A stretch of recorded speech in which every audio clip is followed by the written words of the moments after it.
Good afternoon. Today is August 7th, 2024, and it is 1:03 p.m. As a quorum of the committee is in attendance, I would like to call to order the meeting of the Central Health Infrastructure Committee. As a reminder, some of our committee members may also be participating by video conference, so the staff will be managing video and audio feeds of all participants closely to make sure we have a legally compliant meeting at all times. The first item of business is public communication. We had a moment now slated to take public communication for infrastructure, budget and finance, and board of managers meetings all in this session. Although we have recently been having public comment later in our meetings to accommodate speaker schedules, the three meetings today start earlier in the day. So there's no benefit to delaying the public comment because presumably we won't still be meeting at that fixed time. Members of the public who wish to make comments virtually during the public communication portion of the meeting must have registered with Central Health via the online form or by telephone no later than 11:30 a.m. today.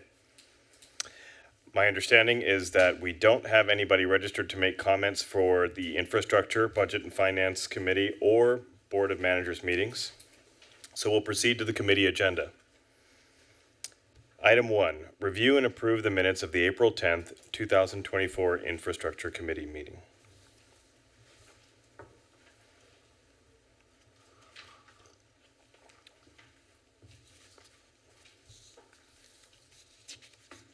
You need a motion. Open to a motion, yeah, from any of the committee members, of course. Thanks. I move that the committee approve the minutes of the April 10th, 2024 Infrastructure Committee meeting. We have a motion from Dr. Musaitov. Second from Dr. Brinson. All in favor? Aye. Motion carries. Aye. Motion carries. Agenda item number 2. Discuss and take appropriate action to approve setting the capital budget for the renovation of the Continuing Education Center, also known as the CEC buildings. We have Stephanie McDonald and Nikki Riley presenting.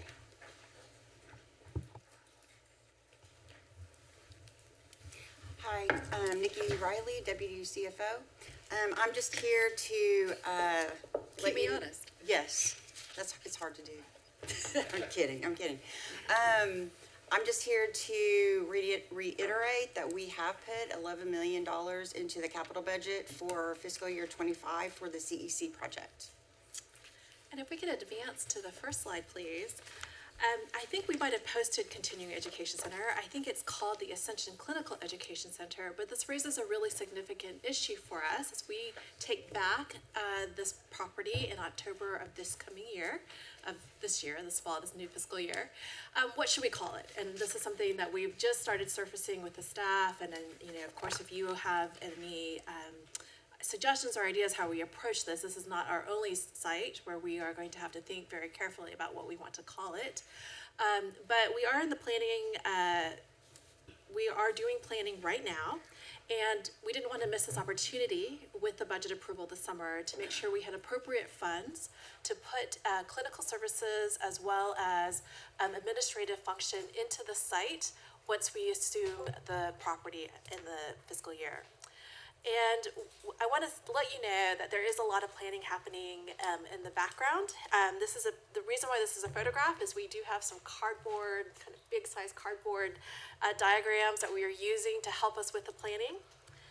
If you don't, and we were kind of joking about this earlier at our staff MIT meeting, depending on when you move to Austin, you might call this building something different. So, it's a children's hospital. How many of you call it children's hospital? How many of you think, yeah? So that is something that we really started thinking about very carefully. As you may recall, we did demolish the Brackenridge Hospital Tower to the west. There is still some driveway connectivity behind the building off of Sabine Street, but we're just kind of looking at the whole of the property. It's 200,000 square feet. There are some current tenants in it, and I want you to know that we are working with those tenants, if they would like to stay in the space, and they have expressed interest in staying, and we'll come back to you should we need to about, those occupants. Next slide, please. One of the exciting things that I think this property affords us is to kind of accelerate bringing medical respite online. And I don't want to speak to the clinical service line at all, but we are working with the healthcare delivery team. This is a sheltering space for people who are experiencing homelessness, who do not need to be in an inpatient acute care setting or other kind of clinical setting, but do need to recuperate in a safe environment where there are meals, restrooms, other places to get well. We are looking, and this is all approximate because we are really, in the course of the planning, have shifted from looking at the third floor where the original still hospital inpatient suites are to the ground floor where there are OR and other suites, and to really look at that ground floor as a maybe preferable space because it has direct connectivity to the healing garden. And we understand from our patients in the respite space that they really need that access to the open garden space. We are trying to prioritize putting sleeping areas where there is natural light, and if you think about an OR, no natural light. So this is part of the exercise and the planning that we're doing right now.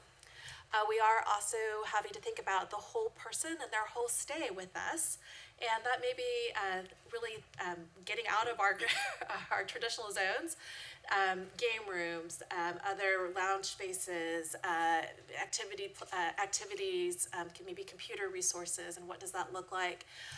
Really trying to think through all of those support services. When they arrive at the CEC, they may not have a change of clothes. They may not have pajamas or other garments to wear at night, towels, all of those things. So this is a pretty large undertaking, and really grateful for Dr. Kwong and others on our healthcare delivery team who are leading kind of the effort in this planning.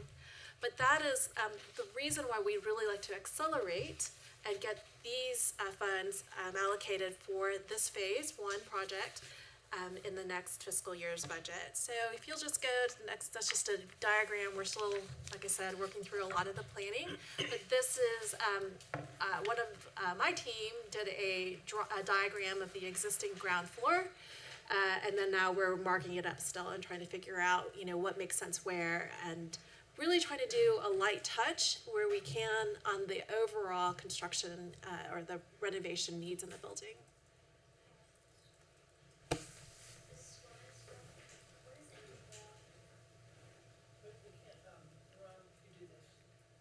Oh, intake. Like, is that, I can't read it. It probably, these are just notes for things that we've talked about maybe needing to move, but it might say intake. Is that what? Does it say women's wing? Dorms or wing. Okay. Yeah. No, just, okay, thank you, that's it. And like I said, this is just to demonstrate we are really in the planning stages here. And then if you'll go to the next slide, we get responsibility for the building. We get the privilege of occupying the building, but we also have the responsibility for keeping the building secure and safe. And that, in this day and age, really requires a lot of technology. And what this request includes is what will be needed when we get the building back from Ascension Seton. They have told us that they will leave the cabling in, but they will take all of the network components, all of the switches, all of the badge readers even. So we are expecting to have to invest a significant amount in the 3 floors, technically more than that if you count the lower levels, for securing the building, putting in all of the network and low voltage systems that are required to support the access control that we believe we need, especially if there's going to be an overnight residential component population in the bottom floor. We do intend to have our enterprise human resources team, as well as potentially the facilities management team and other kind of administrative offices migrate into this space. We are telling them, and I'm putting my foot down on this, no fancy renovations. We're not moving walls, we're not, putting in private bathrooms like that. But we understand that the building has been occupied and well used. It's been training nurses and other clinical staff for many years now. And we recognize that everybody needs to have a workplace that they feel supports their ability to do their job, right? And so we want to do a light touch where we can. And then just because we don't know what we are getting when Seton leaves, we are planning to have to, put chairs in, the training room areas, other furniture. We don't know yet what other clinical services are contemplated for the site. That is part of our planning with the medical respite. And I think I will just want John Morgan and Dr. Shalsha to be assured that we have put a little bit of money in there should there be a clinical need in the next year for that space. May I ask a question? And my last slide is just my request that you approve our $11 million phase 1 budget. Thank you, Stephanie. Dr. Martin has a question. Thank you. So I knew the hospital quite well since I've been worked at BRAC and stuff. And the third floor, it was a well-designed children's hospital. The rooms had lots of windows and whatnot.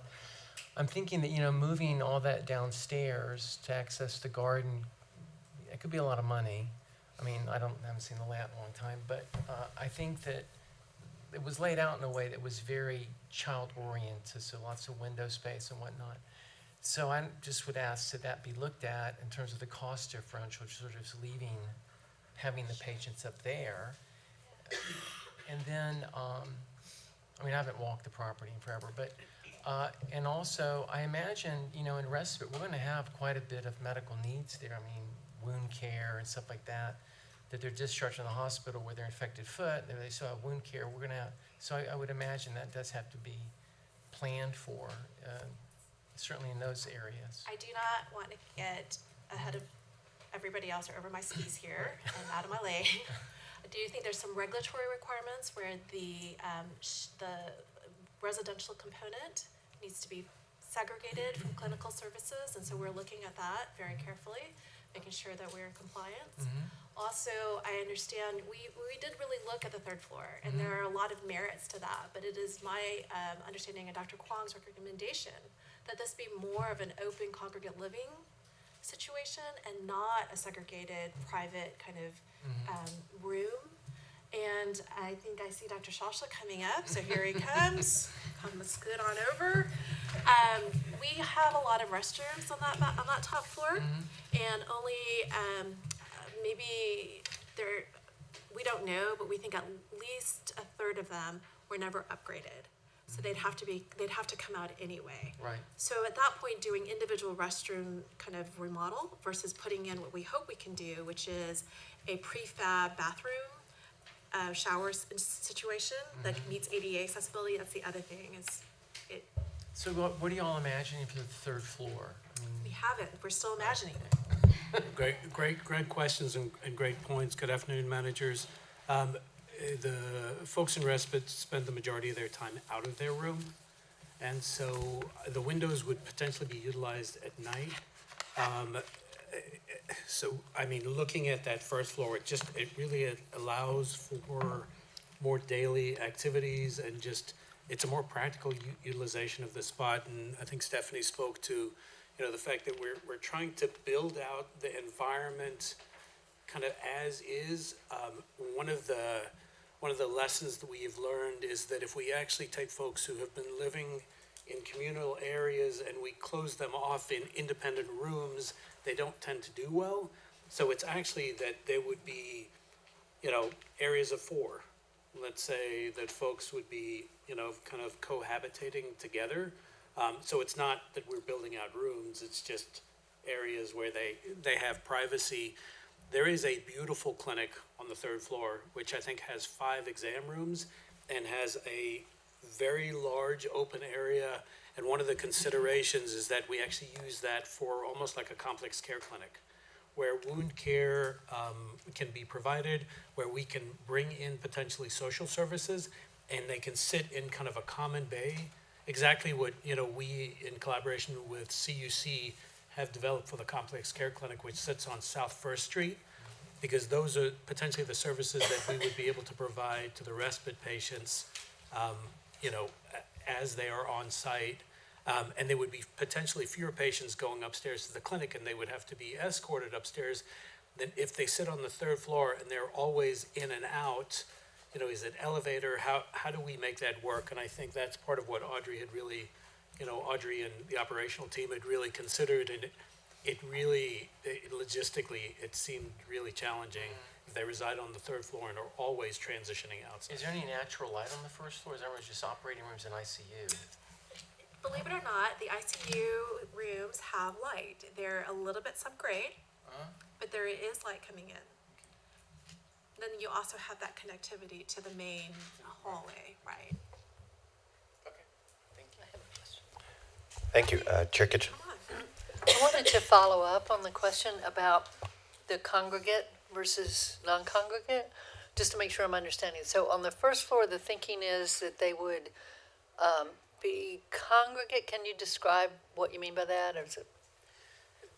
What we, and You want to go back? If you want to go back to the diagram, Is that like 4 to a room? Is that what you're it's saying? for, what we've learned is that, the ideal number is between 4 and 6.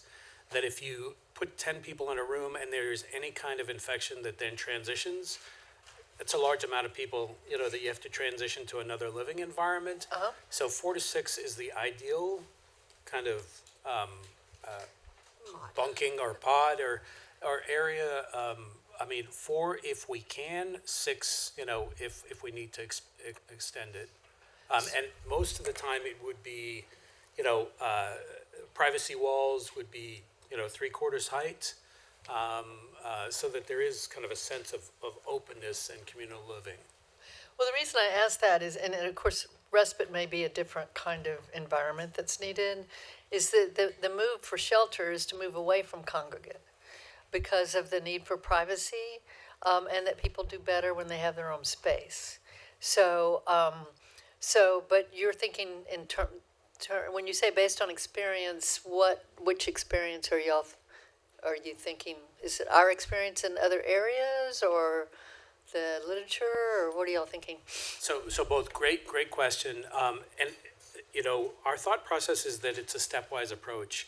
If we look at the patients that we have been caring for so far, 80% of them have an addiction disorder. Okay. And so if we take to putting folks who have been living on the street and put them, in isolated rooms, we have been looking at contracting with partners exactly for that, for isolated rooms that would allow privacy. And from our respite teams, and when we, talk to our partners in Phoenix and you look at other respite environments, that is not what is advised, because there's actually an increased utilization, of kind of addiction, Yeah. resources if we close people off in private. And to be honest, people just don't do well emotionally because they've been living in these congregate settings. So it's a stepwise approach. They tend to be happier in kind of that communal environment. Yeah, that's different than what that I'm aware of, and different than the literature that I've seen. So that's why I was asking. But different is a matter of degree, and also we're talking about the types of patients and the services. So I hear what you're saying. I would just, I would want to know what we're talking about when we're talking about 4 to 6 in a space. I mean, it sounds like they have a cubicle or something set up in a bed. Is that what they would have? Or, because you said they're like a privacy screen. Is it more like, so it sounds like it's more like a hospital setting, right? It's almost like a small dorm room. Okay. With an area for, their personal belongings. Okay. Again, we would have to restrict the number of personal belongings that would be brought in. I think part of, what we need to build in this area is what we call a hot box, right? Uh-huh. So as folks come in, their belongings are placed in this hot box. We kill whatever, sits within. A portion of their belongings would be stored outside. Their everyday utilization belongings would be then able to be stored securely next to their bed. I think if we're trying to build out, between 50 and 60 beds, we're going to have to curtail somewhat, what folks bring in. Okay.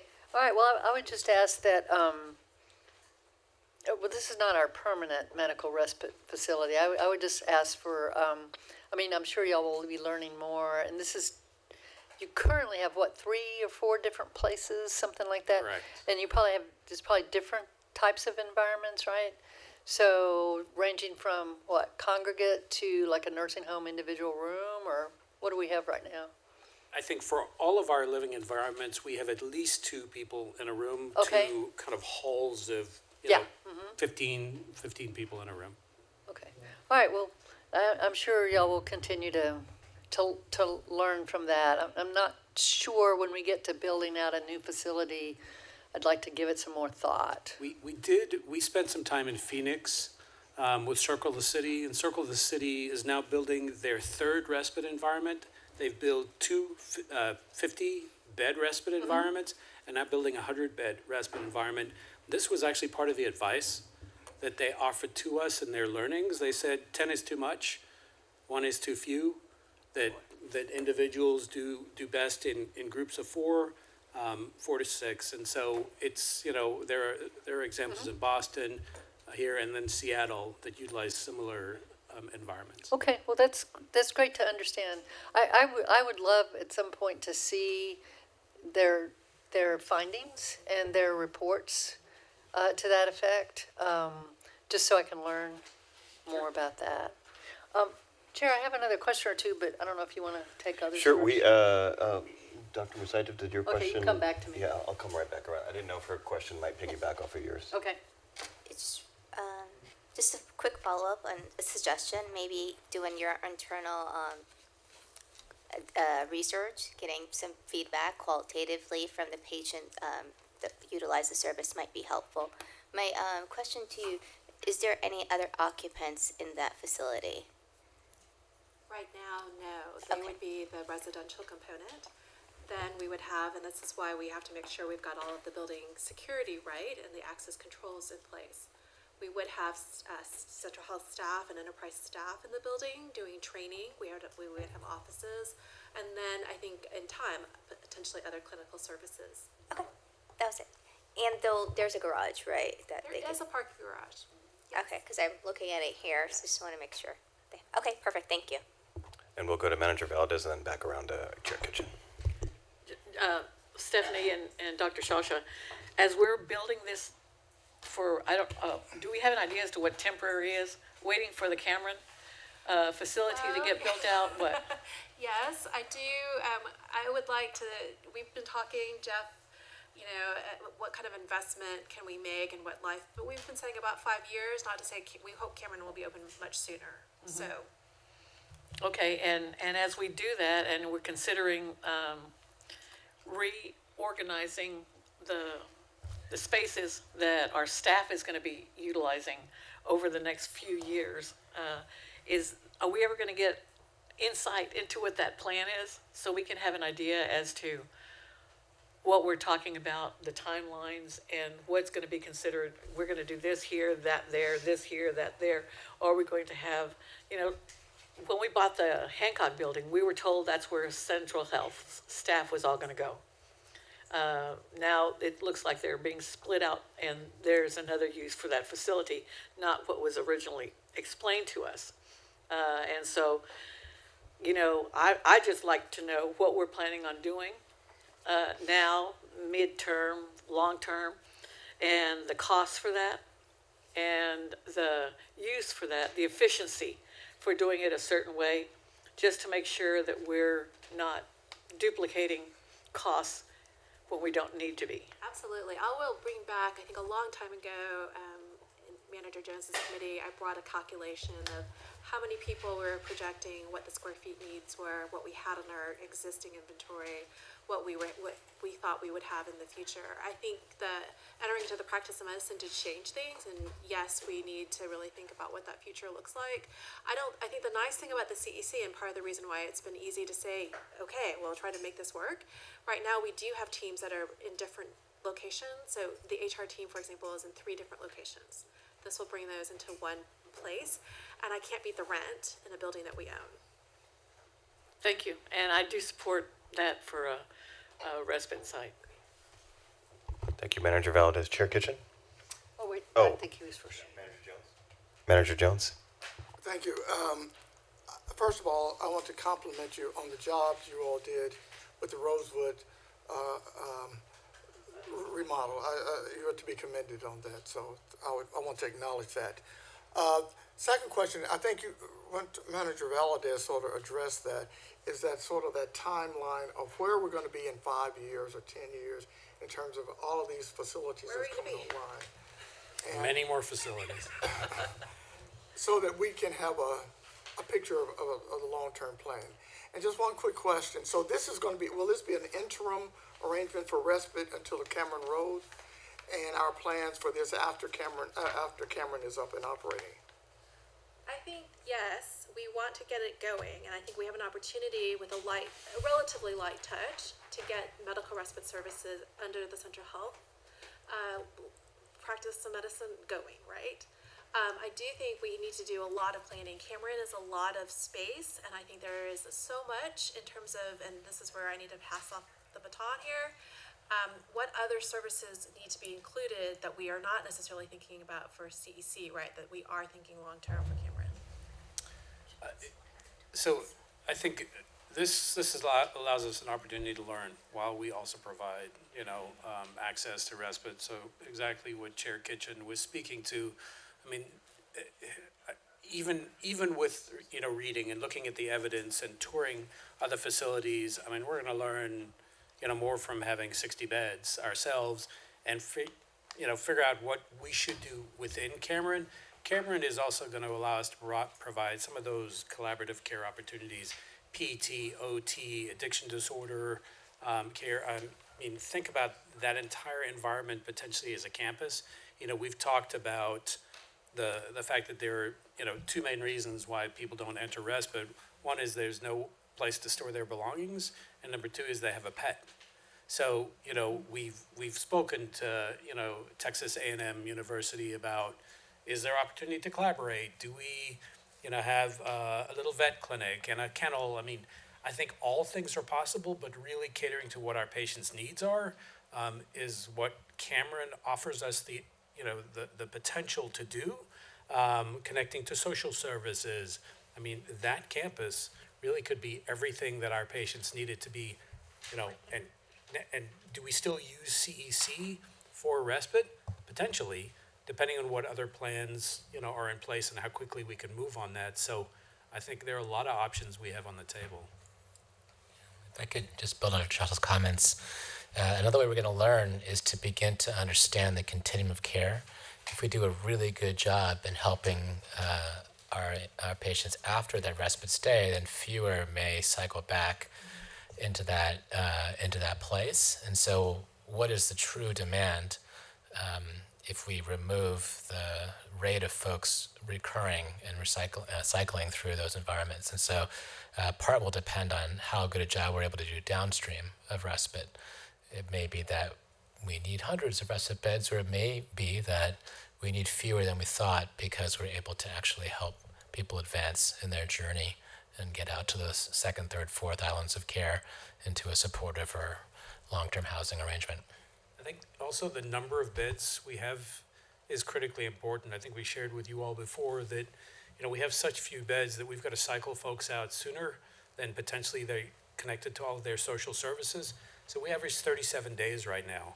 If we can actually average 150 days, and I forget the exact number of days, that the evidence shows that if folks are able to sit in respite for this amount of time, they stand a much greater chance of being housed because they've been connected to those social resources. So increasing the number of beds and not having to transition folks through really increase our opportunity for success. Thank you. And before I get back to Chair Kitchen, I just want to remind Manager May that I can't see you. So if you do want to ask a question, just please holler and we'll make sure to respond. Chair Kitchen? Let's see. So follow-up question. The estimated number of beds are 50 for men and 10 for women. Can you just speak to us about the thinking behind that split? I'll be happy to start because I heard this directly. We understand that there are some beds available through the Trinity Center, and for women, and so that first of all made the need here potentially less for us because we would have access to those beds. And then I will let Dr. Shalja speak to what I understand is the larger gender divide here, which is there are more men than women in respite. Yeah, I understand there's more men than women. There's more men on the streets than women, but I'm just wondering about 50 versus 10. What's the analysis that was done or experience that was done to think about that split? I think part of it was just the breakup of how the facility actually sits. And- Okay. And can we keep, men in one area and actually, keep a separation? And then what is, a feasible, justifiable amount, of females to put in an area that is, again, you've got a lot of people living in a, pretty confined area. What is humane? What is a key to success? And so I think 10 in the space, and this is still theoretical. As we start to do the build out, I think we'll have a little better idea.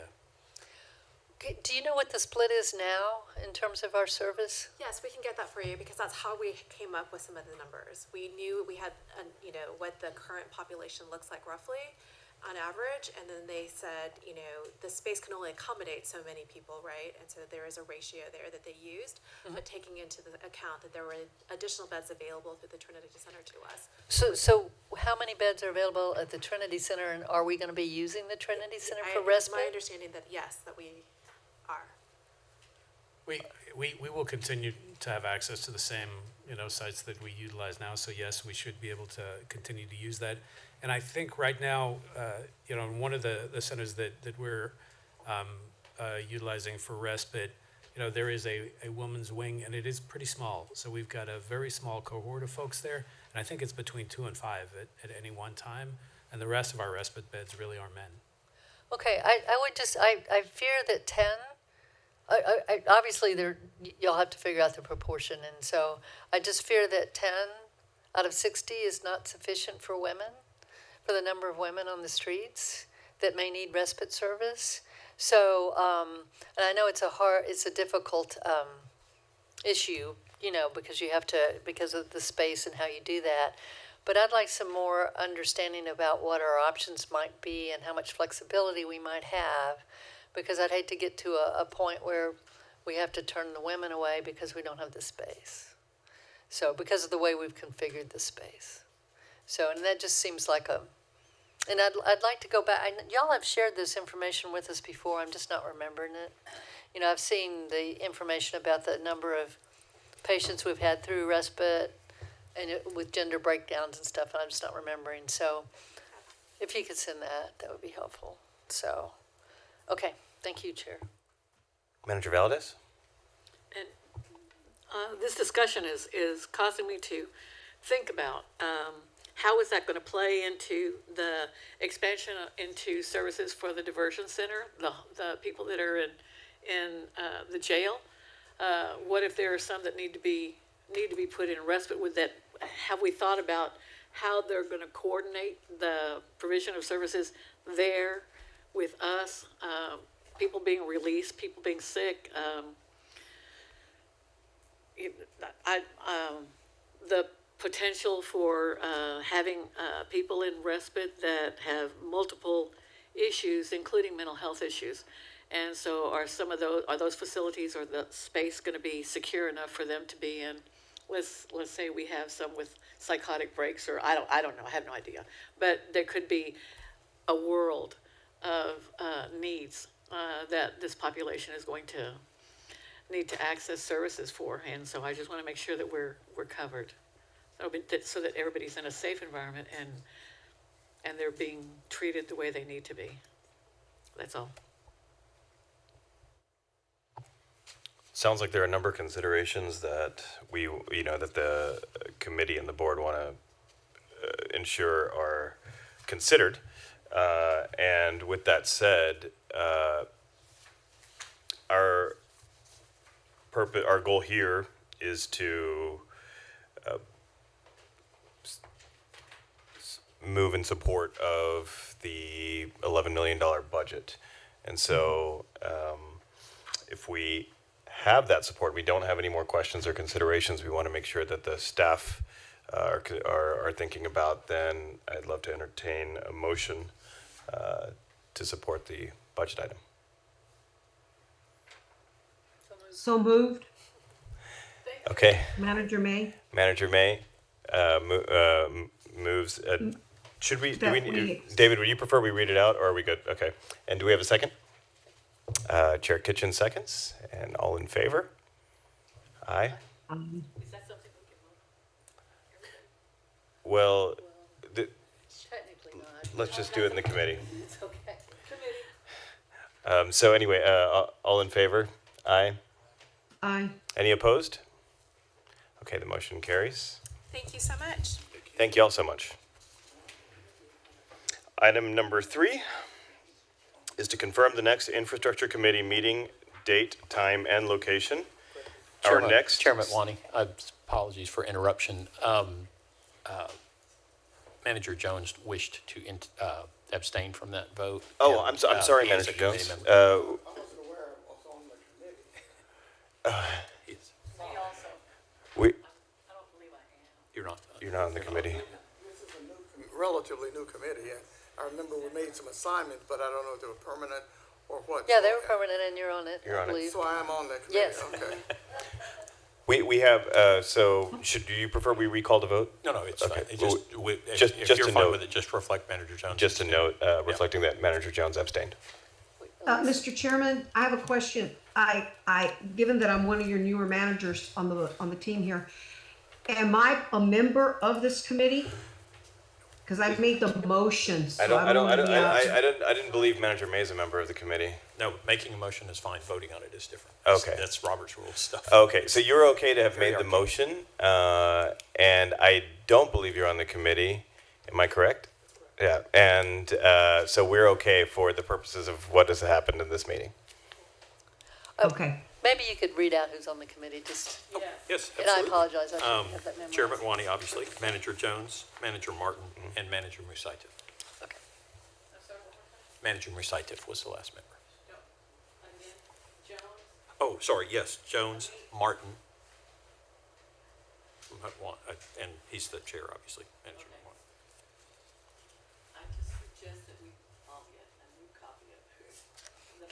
Yeah, Brianna, maybe you can help us out by sending out to everybody. Perhaps if that could just be posted at the top of the committee agendas, if it isn't already. Yeah, that would help. Just that, yeah. Thank you all.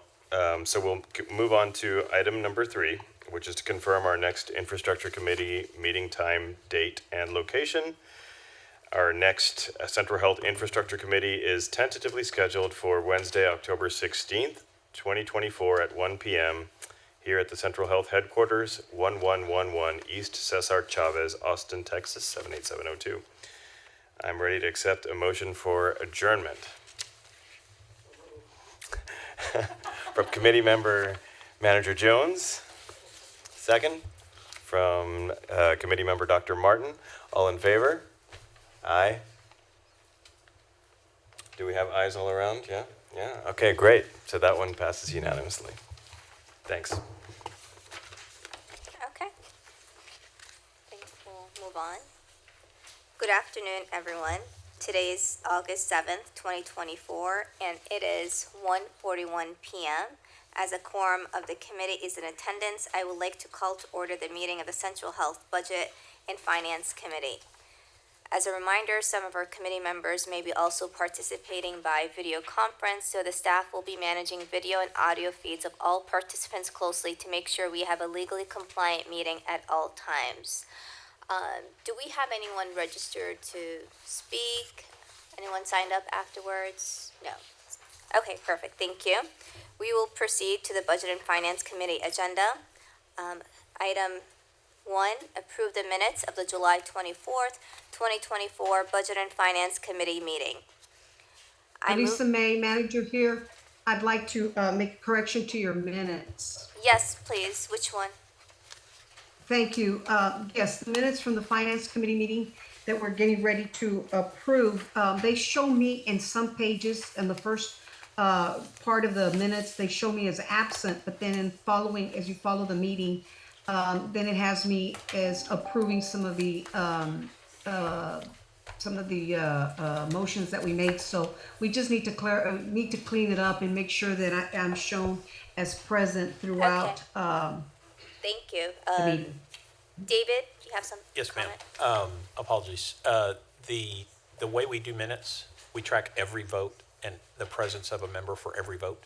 So as we go through, if a member steps out for just a moment and a vote is taken, or if a member is on virtually and doesn't turn their camera on for some reason and there's a vote, we just put absent And so you're not absent from the meeting, you were absent for that vote. That we try to be as precise as we can on the minutes. I have a question about that then. It shows Manager May present via audio and video. So are we watching to see if she happens to get off or turns off her mic or turns off anything? Elisa, are you paying attention to what you're doing? I am totally paying attention, yes. So, And we try to remind the members, certainly as any major vote is coming up, we have Brianna actually text the members and remind them, if you're gonna speak or if you're gonna vote, you gotta turn your camera on and be audible and visible. So does that clarify, Manager May? So the reason why It does. I wish I had some evidence to dispute it because I really believe that I must have had everything on, but I will accept it and learn from this. Thank you. Thank you. So we will make sure to remind members if they are online, if we're gonna, so can you, Brianna, anyone, just remind me or anyone who's leading a meeting, if there is a member online and we're taking a vote, just to remind them to turn on their cameras. Thank you for that. So, with that, I have a motion. I move that the committee approve the minutes of the July 24, 2024 Budget and Finance Committee meeting. Do I have a second? second, Cynthia Brunson. Dr. Brinson seconds. Any discussions? No further discussions. All in favor? Aye. Aye. Thank you. So the motion passes. Agenda item number 2, discuss and take appropriate action to approve setting the capital budget for the renovation of the Continuing Education Center, CEC buildings. Nikki Riley will be presenting. Members, we just had a lengthy presentation and discussion, so I feel everyone may have your questions been answered, so I don't see any need to repeat. I ask that can anyone state a motion for this item?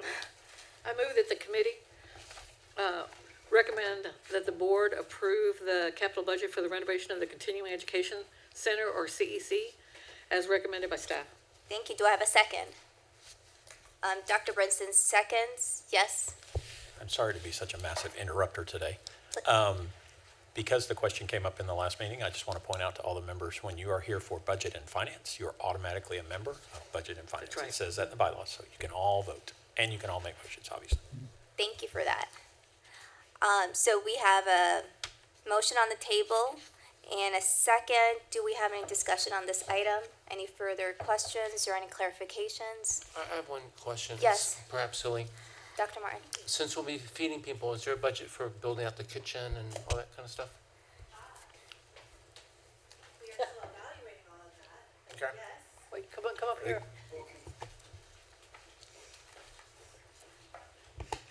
Good call. Yes. As you know, and you may remember, the food used to be trucked in through the tunnels from the hospital. We are evaluating that, and I think, given the numbers, we have to look at both, would it be more efficient for us to just have meals brought in, or does there need to be on-site preparation, or both, because there's obviously conditions when maybe the food can't be brought in, right? So that's some of the analysis that we are currently doing and the work that we're trying to work on.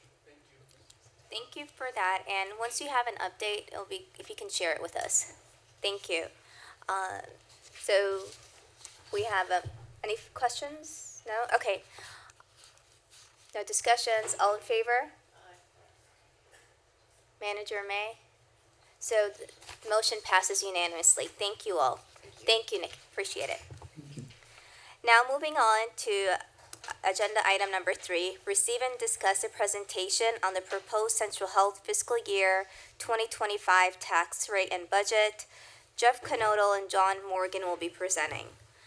Before we move forward with this item, I want to personally thank the finance team and everyone for getting us where we are today.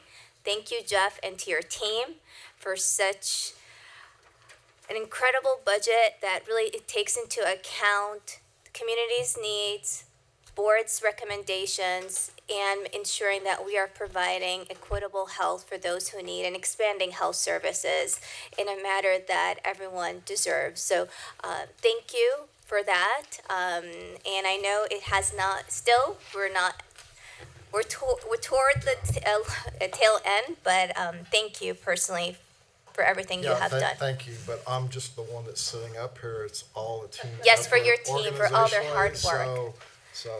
Thank you. If you can please express that as we're moving along with the final phases of our budget. And before we proceed, I just want to remind you all that staff will be presenting the Central Health Budget tomorrow at the Commissioners Court work session beginning at 1:30 p.m. at 700 Lavaca.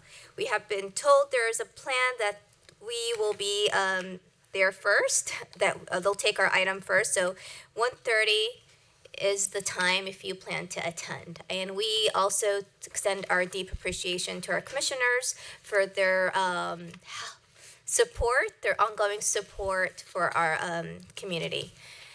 Moving along, Jeff, the floor is yours, and please proceed. Thank you. Thank you very much. I would be remiss without turning it over to Dr. Lee for some opening remarks, so we'll start from there. Thank you, Jeff. Chairman Saitif and colleagues, I just want to thank you for your kind remarks and actually add on top of that what a privilege it has been to engage in collaborative dialogue and beginning, as we did, with understanding what are the emerging dynamics, what are the problems that we want to solve for that perhaps had not been fully contemplated in the excellent 7-year health equity plan. How do we merge all that together? How do we listen to our community members? How do we engage with elected officials? And we're nearing this final lap, I think, in a good place. And I just want to acknowledge each member of the board's many contributions to that here and in all your travels and conversations with our community members. I really feel like no budget process is perfect, but this has felt like a one trunk, many branches build to me in this first time through, and I just want to express how appreciative I am of that. And perhaps to go to the next slide, the event that we witnessed together last week was a wonderful example of this. Thank you for your kind words, Manager Jones. I echo that it gave me great confidence to see what our team with Stephanie McDonald in the lead, but so many others contributing to the years-long process to get us to a place where an important place and building in the community had been transformed and given new light and new dignity and new significance and a connection to all that history, and as a place that symbolizes our entry continued entry into the space of directly closing the gaps of care. So I just want to acknowledge and thank every member who was there. I want to acknowledge the history that led to that moment. And it just expressed my optimism and gratitude to be part of this team at this time. So with that, let me hand it back to Jeff. Thank you, Dr. Lee. It was a Jeff, just quickly, members, we're going to let Jeff present, and after he completes his presentation, we'll take questions. Thank you. Thank you, Dr. Lee. It was an exciting day, and it's a real facility and many facilities to come. So, thank you. We can go to the next slide. So I want to briefly talk about 2 action items that we have not in this Budget Finance Committee meeting, but upcoming in the board meeting. One is to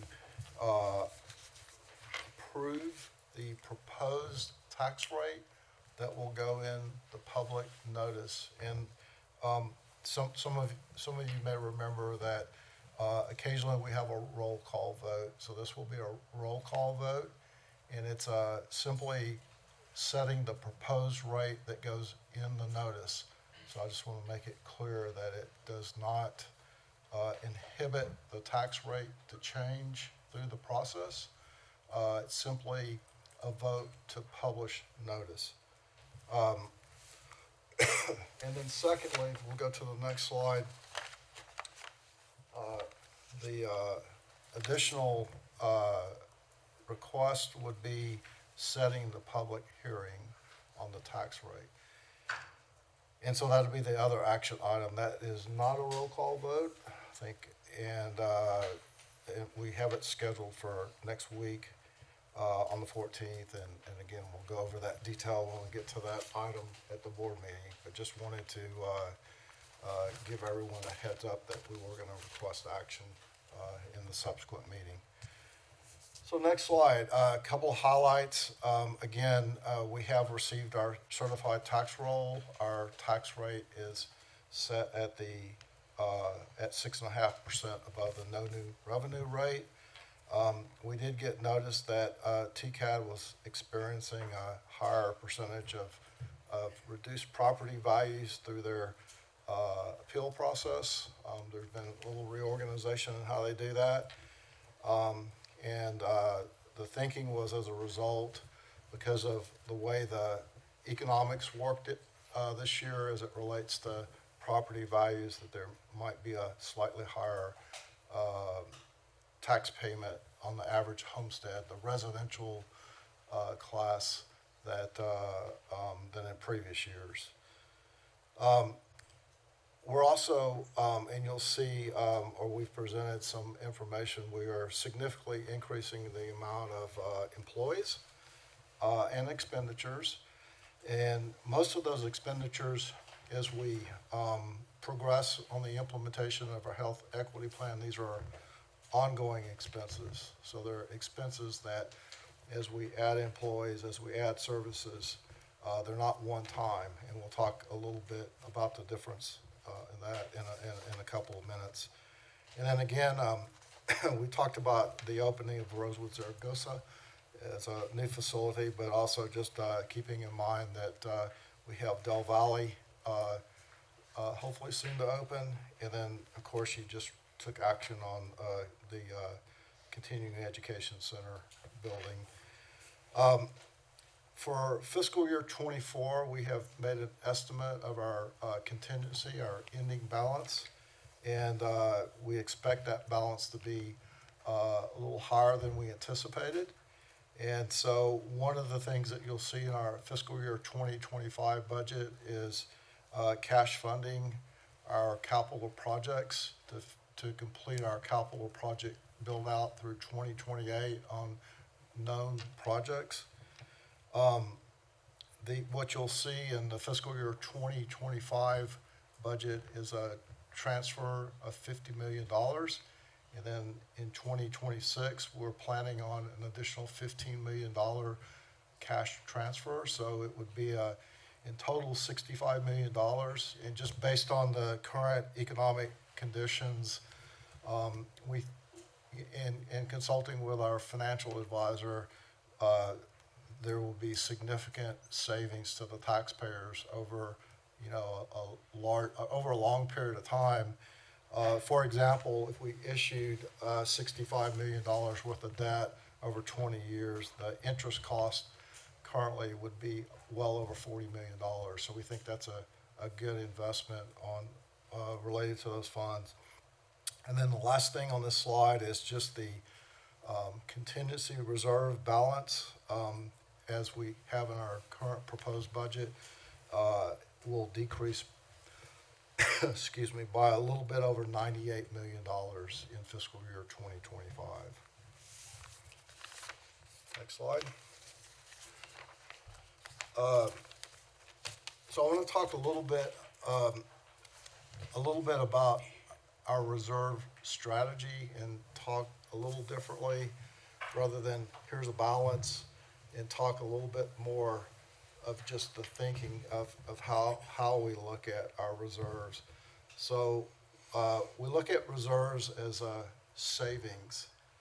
It's a way for us to accumulate funds, and we look at kind of two ways of looking at it. One is a savings for planned spending, and the way that we've looked at it for a number of years, is we're building our reserves for a planned spend, and that planned spend is the health equity plan, implementing the health equity plan.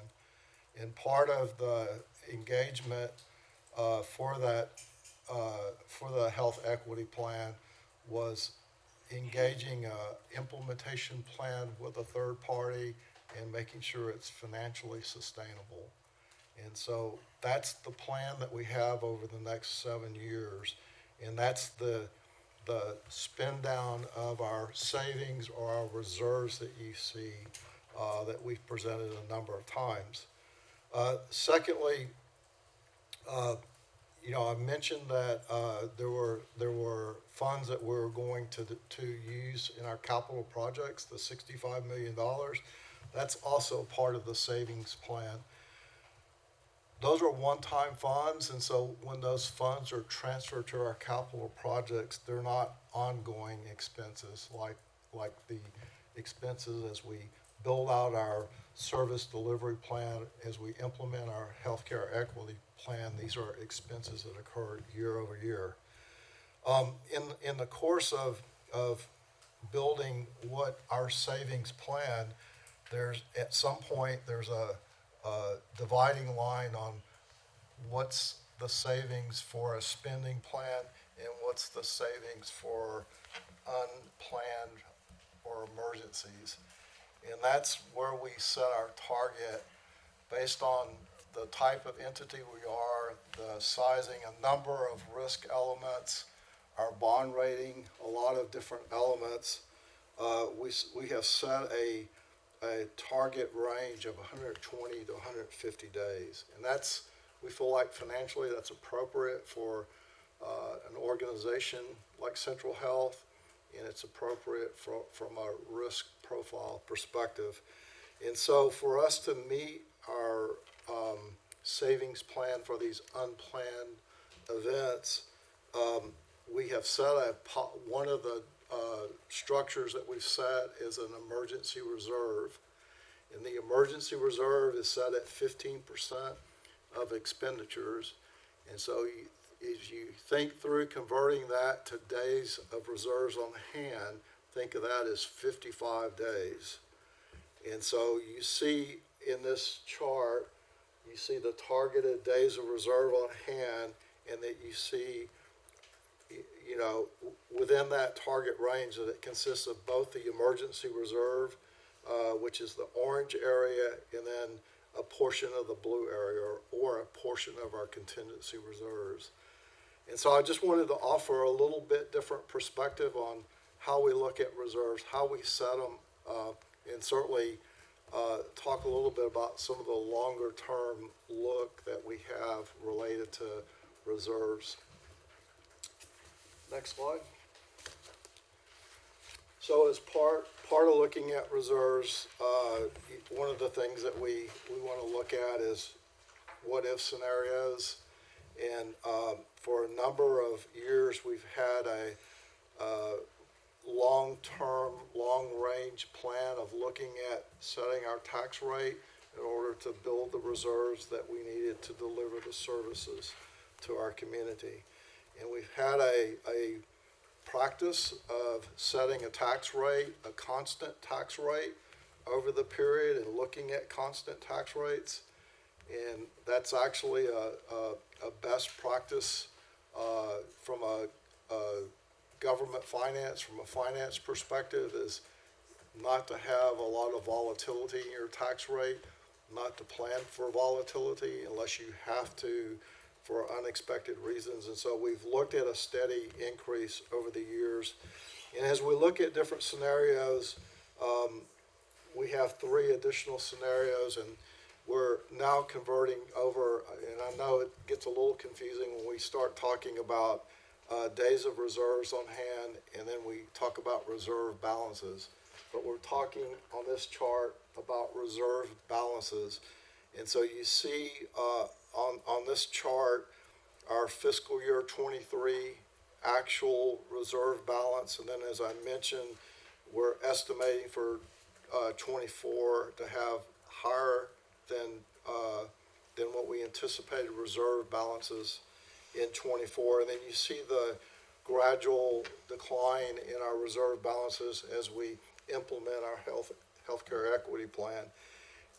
So the four scenarios that you see here, the dark blue line is the current state. So what our current state has been from our forecast through this period is a constant 6.5% year-over-year increase over the no new revenue rate. And then you see three other scenarios. You see a scenario where there's a 0% increase in 2025 and 6.5% thereafter year-over-year, and that's the orange line. You see the yellow line that is 0% in 25, 8% in 26, and 3.5% thereafter. And then conversely, a gray line that's 6.5% this year, 8% in 26, 3.5% thereafter.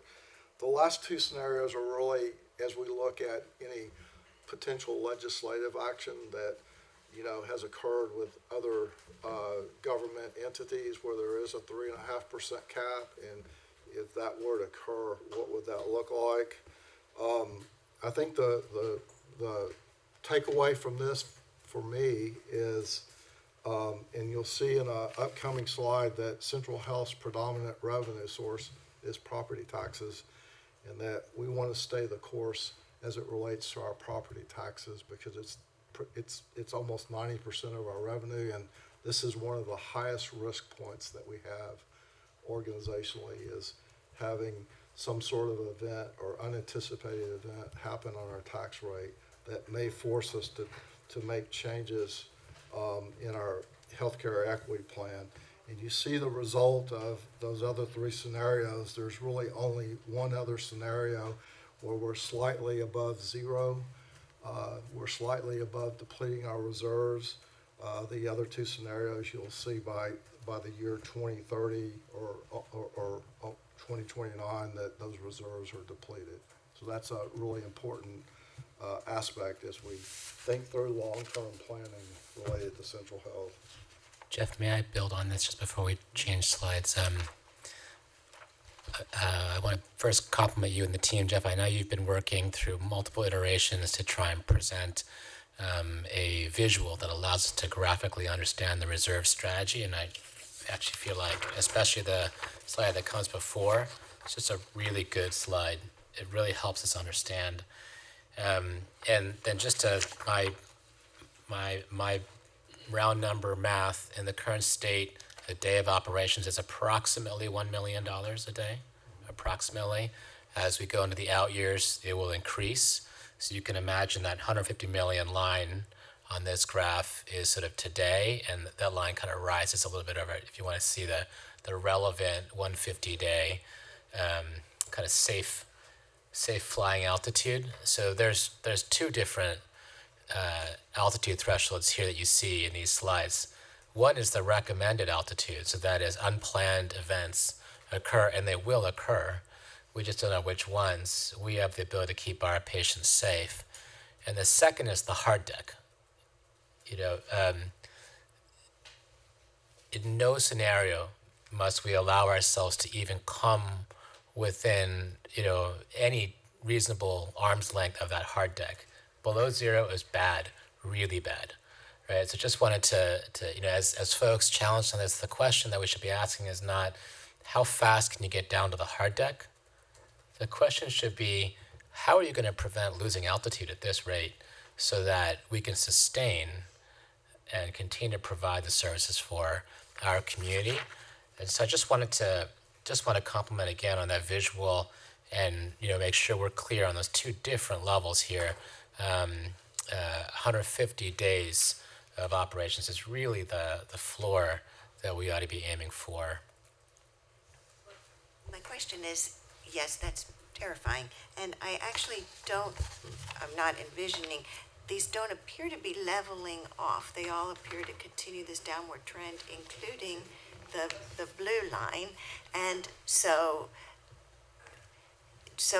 I'm questioning that if we are going to need to maintain at some point, we're hoping we're gonna level out, yes? Yeah, yes, I will echo that. If we could do a 10-year forecast, the longer you go out, the less reliable it is, but you're absolutely right. It's not where do you end up, but it's what's your angle towards the end. And,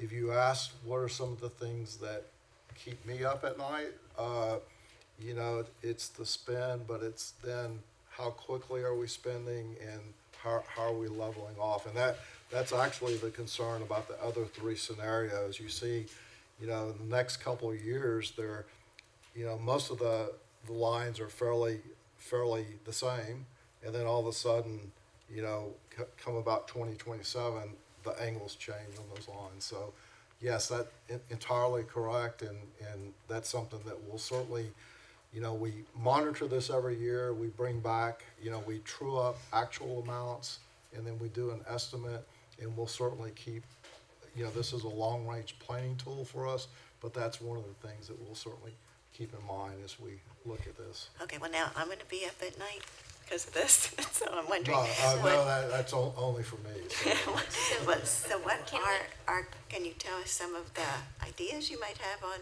either slowing down the spend or increasing the? Yeah, I'll quickly, it looks like John has a comment, but one thing that I would point out is generally when we do these reserve graphs, we're looking at revenues and expenses. And our revenue profile, there's pros and cons about having property tax dependency, but one of the pros of having property tax dependency is you set the rate and there's a high reliability that you're going to collect it. So we're not in a situation where we're relying on things like sales tax that are more economic driven. So that part of it is good. The other part of it on the expense side is we estimate expenses, and when we do these charts, we don't estimate that we're estimating at 100% spend. And in most cases, some of y'all probably know we tend to budget somewhat conservative, although in the upcoming years we have a lot bigger spend, and so that's the other part that gives me a little alleviation from some of that stress, is that we would have to spend 100% of everything to have that. So the thinking of it would be revenues are fairly reliable. We've had a good track record on that, and then the expense may not be at 100% every year, and so that may help level it off some.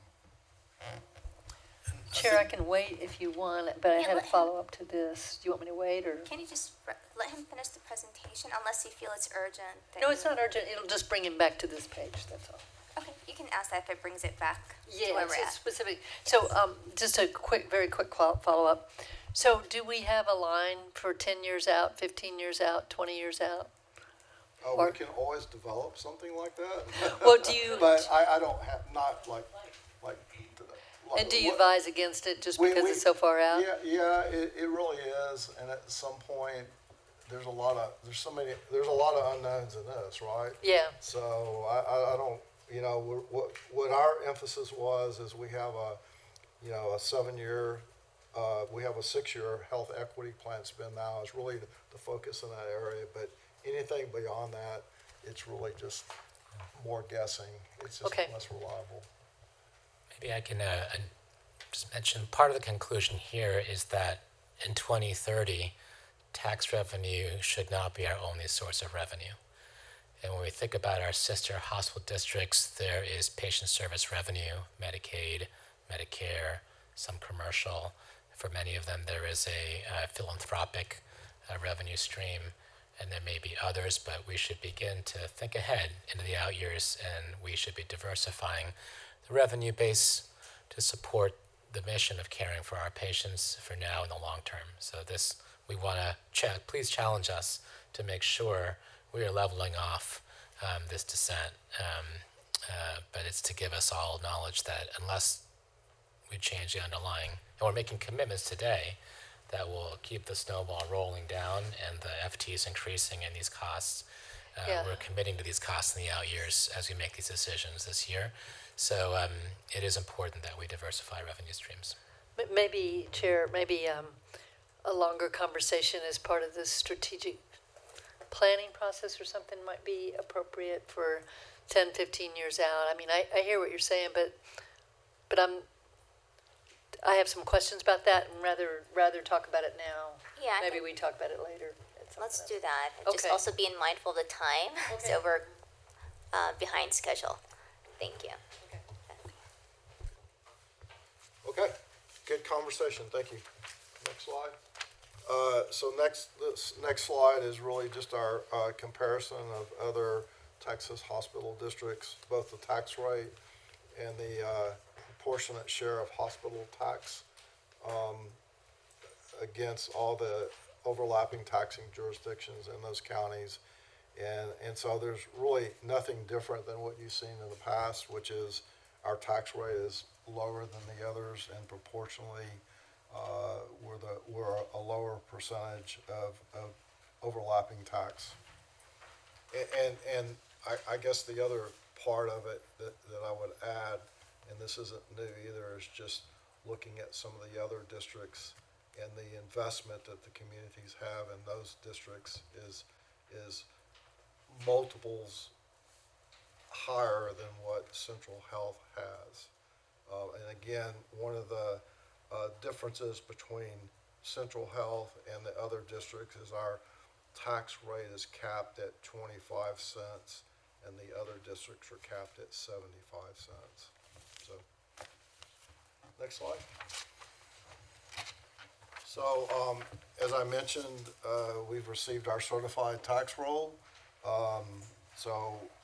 Again, we're recommending a tax rate of 6.5% of the no new revenue rate. And so you see the difference between the approved 2024 budget and the 25 proposed amount, with the average homestead value increasing to a little over $500,000. And then you see our tax rate in the tax bill. And so the difference is about $66 between the increase in the value and the tax rate. And then just as a reminder, there are some homestead exemptions that the Commissioner's Court has approved. The 20% homestead, which is the maximum amount, and then the 65 and older and disabled exemption amounts of $154,000. Next slide is really just a chart that does show our mix of revenue. And as I mentioned earlier, the property taxes are predominantly the revenue source. Although in past years, I believe the property tax amount has been at 90% or above. And what we've seen over the past year or two is a significant increase in interest income just due to economic conditions and higher rates. Next slide. So the next slide is attachment A, which is our summary level of our budget. Couple of things have changed. We've had a lot of work that's happened between our last presentation and this presentation. We're now over 900 FTEs. And you'll see that we've trued up on property taxes, and based on the certified roll, we have increase in the calculation of almost $1.3 million. And then on the expense side, I think we'll get into a little bit more detail on healthcare delivery and administration in attachment B. And then simply our other financing sources that increase theirs as we have worked through the budget. We trued up our emergency reserve, which, as a reminder, is policy is 15% of our expenditures, and that's the increase there. Next slide. So, I wanted to quickly go through, some of the, board, the staff recommendations of the board member emerging priorities. I think this is a familiar format. I'm under the impression that staff has met with, every board member, related to the, recommendations. And I just wanted to touch on a few of them, budgetarily speaking. So I'm gonna start over on the left, the initials, well, I'm gonna skip Shannon's for a second. Yeah, because he's not here. I think. Yeah, and he'll be back, and I'll pick that up. The recommendations on the left really are just, recommendations that were, appended or were in alliance with, some of the proposals that were being, initiatives that staff had generated to existing priorities. Most of those fit in with those priorities. I know on the, there was a recommendation on develop more community health workers, and just tangibly, there's I know Dr. Schultz, I believe, has done a slight presentation on this, but we're looking at a cohort of 20 community health workers in FY 2025 that would go through a 10-week program, and I believe there's a certification process that once that period of time, that apprenticeship is completed, that there would be opportunities for certification. So that's something that aligns. That's a little bit more detail. On the recommended proposals on the right, as it relates to oncology, there are additional 2 FTEs that have been added related around navigating some of the oncology services that we provide, that would provide both navigation and then planning for future services around that. Related around conferences, there were a couple of conferences that have been discussed. We have budgeted as staff $250,000 for all conferences, and that doesn't mean we have to spend it all, but we've set aside allocated funding so that we can try to appropriately gauge and size and scope those conferences out for that available funding. And then last but not least, on the community related around food insecurities, that is a priority in our CHIF fund, and we are increasing our funding in that from $875,000 to $1 million.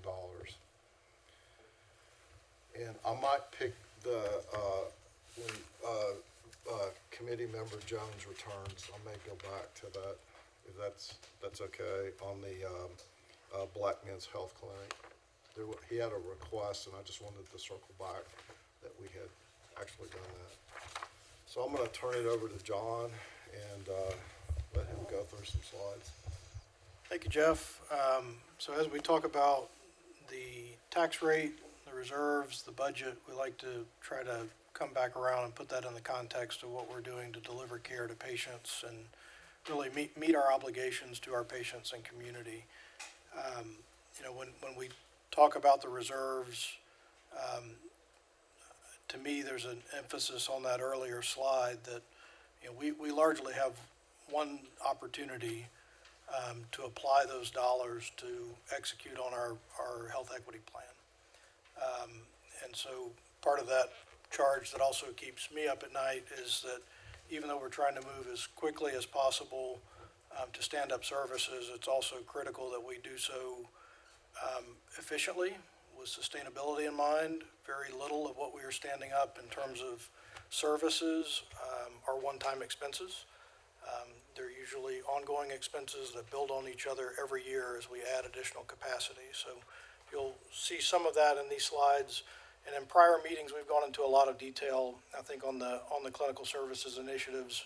I won't subject you all to that detail again tonight, but did want to provide a few highlights as it pertains to the budget and where some of these strategic initiatives fit. Would you go to the next slide, please? So again, in our four different strategic imperative areas, we wanted to call out a few budget highlights for the board and members of the public to understand how the budget connects back to the service delivery strategic plan and those operational and financial sustainability plans that accompany it. So specialty care is certainly continues to be a priority area for us with $30.8 million in additional budgeted expense related to direct healthcare services for specialty care.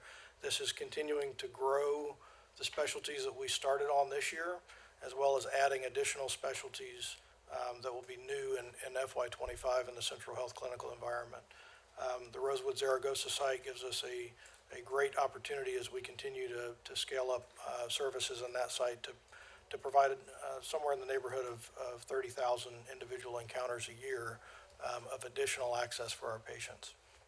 In terms of the healthcare for the homeless space, there are multiple initiatives, but the one that we called out here as a highlight are the bridge teams that were stood up this year.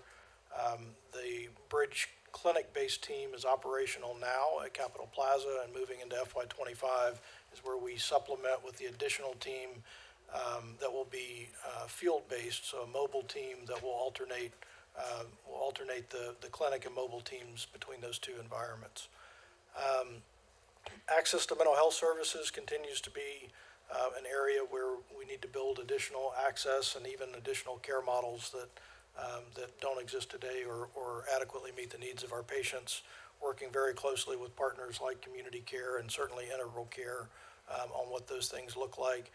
So right now, a $2.9 million increase in the space just related to our direct practice around psychiatry and therapeutic services. You heard Dr. Shalsha speak earlier about the co-occurring mental health diagnoses and substance use diagnoses of the patients that we're serving in our environments. It's critical that we make those services available in our environment and not just refer patients out to other places to seek those services. We're continuing to invest in the continuum of our transitions of care work. This is everything from the teams we have in the hospital environments to the direct practice and skilled nursing facilities, and more recently adding on care at home capabilities where we were able to follow patients discharging from the skilled nursing facilities either to home or into a medical respite environment. So there's a $2.1 million increase in terms of the teams that would provide that care, as well as some increases. We're projecting $4 million in contracted skilled nursing facility services. And then this also ties to the earlier agenda item tonight related to the CEC, adding on some Central Health owned and operated medical respite beds to add to the contracted capacity that we have now. So that's the last bullet you see there on that slide. Next slide.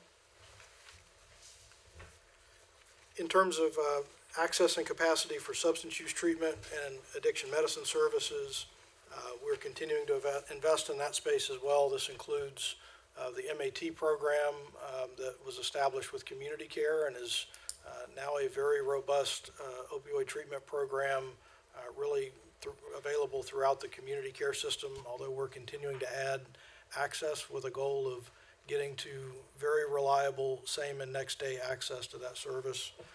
This is continuing to support the medical assisted treatment at Integral Care for individuals with co-occurring serious mental illness. This is expanding on our programs for methadone services with providers in the community and starting to also enhance the availability of substance use treatment in the Travis County Jail. So a lot of work that's going on in this space, in addition to investments, again, integrated, co-located with our direct practice services. Dental care is another area that we're continuing to address. This is a very capital intensive service line. You have to build dental facilities. It's not a very easy plug and play service line. So we're excited to have some additional capacity coming online with the Del Valley Health Center later this year. and have a substantial investment in dental services still for the Hancock Center being developed and as part of the programming for Colony Park. Next slide.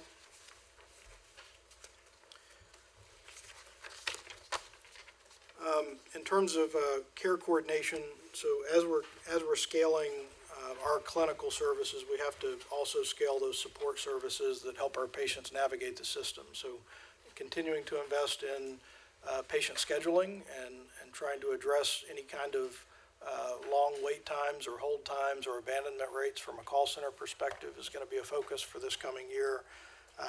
Building in additional nurse triage as we build our patient population for direct practice here at Central Health. All of the referral management coming into our environment and going out of our environment. Transportation assistance continues to be an area that we're making investments in. And also patient experience and making sure that we're being responsive to the needs of our patients and helping them navigate not just our direct practice environment, but our contracted provider network as well. Access to hospital care, this is an additional investment, again, in frontline staff that are providing these services to patients. This is expanding on the programs that we've talked about where we have Central Health team members working in the hospital emergency departments and on the inpatient floors, transitioning patients out of the hospital and making sure that they've got appropriate discharge plans in place and they're able to connect to that next level of service. We're hoping to expand in terms of the hospitals where we have a presence or have coverage, as well as the times that our team members are available in those facilities so that we can reach more individuals. And then, as Jeff mentioned earlier on the board member proposed items, we're really looking at focusing our CHIF proposals this year on really getting focused on food insecurity and interventions with partner organizations in the community that can help with food insecurity as well as food as medicine type programs. Next slide. We've talked a lot about member enrollment and engagement. Our work is certainly not done here.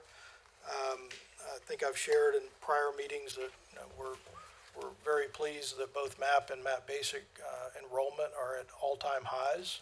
And again, we're making progress, but there's still work to do. You can see the areas of emphasis going into FY25 for us, which include embedding eligibility services in any new clinical site that we open, offering more virtual enrollment assistance, particularly for more high-risk individuals or individuals with more time-sensitive enrollment needs. We're doing more and more work with the Travis County Jail to make sure that individuals in the jail are getting enrolled and have access to services as they exit that environment. And then a particular emphasis as well on individuals experiencing homelessness, doing enrollments here at Cesar Chavez, going out to community-based settings where we can provide that assistance, not just with MAP enrollment, but also with disability applications, Social Security, Medicaid enrollments. We've talked a lot about the Medicaid redetermination and the effects on our partners in particular, where we've seen more uninsured individuals and fewer people enrolled in Medicaid. So both Central Health and Community Care have additional investments in contracted resources that are helping us navigate folks either back into Medicaid who are eligible or into other programs as well. And then we're going to continue exploring opportunities with Ascension around increasing the MAP eligibility period to 12 months, as well as working very closely with our partners at Sendero on optimizing our enrollment opportunities there. Our particular focus going into this year is, as we've expanded our transitional dialysis program to now include MAP Basic individuals and people with earlier stage kidney disease, we're really trying to navigate as many of those patients into Sendero as we can, as well as looking at additional opportunities to navigate folks to Sendero who may be eligible for transplants. Jeff, next slide, please. So the next slide is related around our system of care, our infrastructure in two areas, health systems. Related to FY25 budget highlights, there's a $3.1 million increase around support to the Epic electronic medical record system and supporting that. $13 million around both supporting technology and cyber security around our healthcare system. And then as it relates to just enablers around facilities, $6.1 million increase as we bring the newer facilities online, the increase in operational support around those, and then a little over $9 million increase related around human resources and other administrative areas to support our system of care. Next slide. So to quickly go through attachment B, there was a couple questions that I think we received around integral care. So I wanted to go through our specialty care behavioral health proposed budget amount and just give kind of a breakout of that. So I'm talking about line 3 around purchase healthcare services. The $25,750,000, the breakout of that is around, as it pertains specifically to integral care, inpatient beds of $8.1 million, outpatient, which is both clinical services and high acuity, of $8.5 million, psychiatric emergency services of $3 million, and then MAT of a little bit over $1 million. And then there's a little over $5 million from other providers, including community care, OSBOC, CMS, the Sobering Center, and residential treatment. As it relates to attachment B, just on the same page around clinical support, the increase in the $1.5 million increase around clinical support represents additional support that Central Health is making around the Epic system, specifically around licensing and hosting of the system. Next slide. So as it relates to healthcare delivery around operations, salaries and benefits have increased by slightly over $5 billion, and this represents primarily information technology salaries that have increased related around the cybersecurity and other technology enhancements that I alluded to earlier. Slight increase around outreach and education. Total healthcare delivery of $353.5 million that we're proposing for FY25. And then the next slide is our administrative program. We have a salary and benefits increase of a little over $2 million. That represents a lot of the core foundation enablers, but primarily human resources, as that's another core function that we want to support for the success of both Central Health and our public health center community care. And then I mentioned earlier that we had an increase in our emergency reserve of $1.4 million to come into compliance with that financial policy. Next slide is attachment C is the opioid settlement. That is not part of the Purdue settlement, Dr. Martin, and there haven't been any changes to this. And then the last slide is just our calendar, where we're at. We're in August. We're at our August 7th meeting. And as I mentioned earlier, we're proposing a vote on the proposed tax rate and setting our public hearing at the board meeting. So we're at the top of that column, and we have a lot of meetings to get through in August. So thank you for your attention to these matters. Thank you for taking the time to let us walk through the presentation, and we're happy to answer any questions. Thank you so much, appreciate it. I know that Manager Jones, you had to, you were out, so do you have your recommendation? Yeah. Do you want to If fill I could him up? follow up, we were just walking through some of them, and you had made a suggestion or a request at our last meeting that we transition the outreach and education costs that community care was bearing, and that we move those to central health directly, and we have done so. So based on your request. Thank you. So, I'm gonna start, I have a couple questions. On page number 30 of our packet, under patient revenue, and can you elaborate more on that and how many patients, and is that more Medicare, Medicaid, patients? Like, cause this is a new line item? It is, and it really represents more of the co-pays that we would receive from MAP and MAP basic patients. There may be other mixes. We don't expect there to be a large amount of Medicaid initially, but as we build out the practice, we would see an increase in those revenues, in those payer sources in future years. Okay, thank But you. yes, it is a new line item. Thank you for pointing that out. And, okay, and, it'll be helpful in the future to know how many, like, the patients, and if they're unique patients as well. The other question that I had, you mentioned there are now, dedicated 2 FTEs to the proposal that I, initiated, the cancer, item.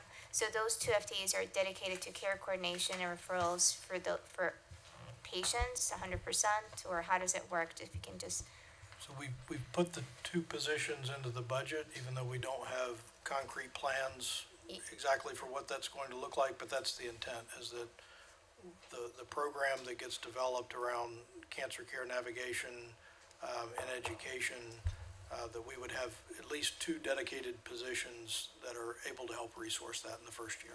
okay, so once this budget passes in September, you plan to post for those 2 positions? Is that the plan, or? We're still doing some staff planning, and I don't want to get too far ahead of that process, but I think given your recommendation and some of the discussion that we've had, I think our team's working on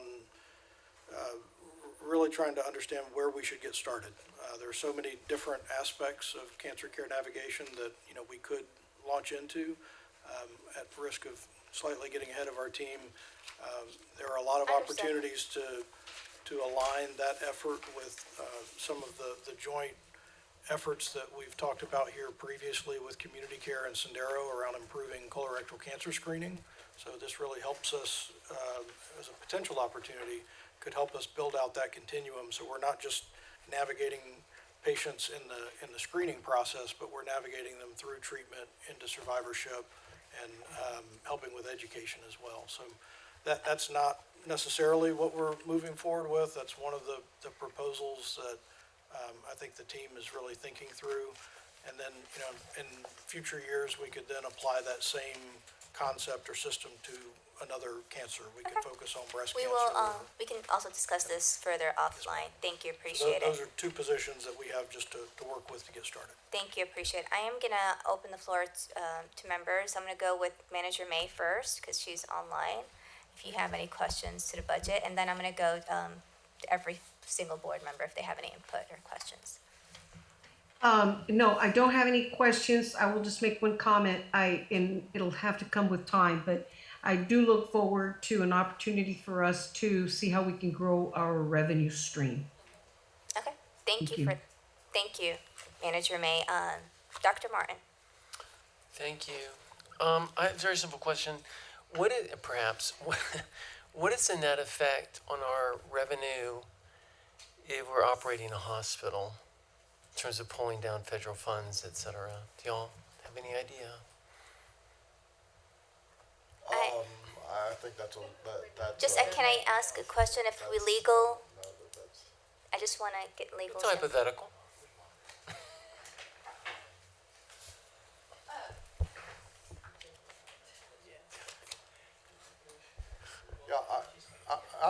just gonna say, at this point, we don't know.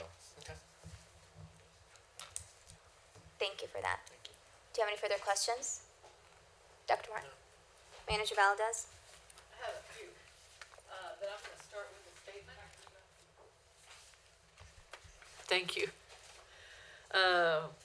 In light of the fact that, University of Texas has taken, a position in support of our, partisan state elected officials, against exercising any efforts to improve DEI, efforts by institutions and agencies. I personally have a problem with us investing any money in a racist, institutionally, systemically biased system. That's the University of Texas Medical School and all affiliates, anything associated with it. So in light of that, I have the right to say it.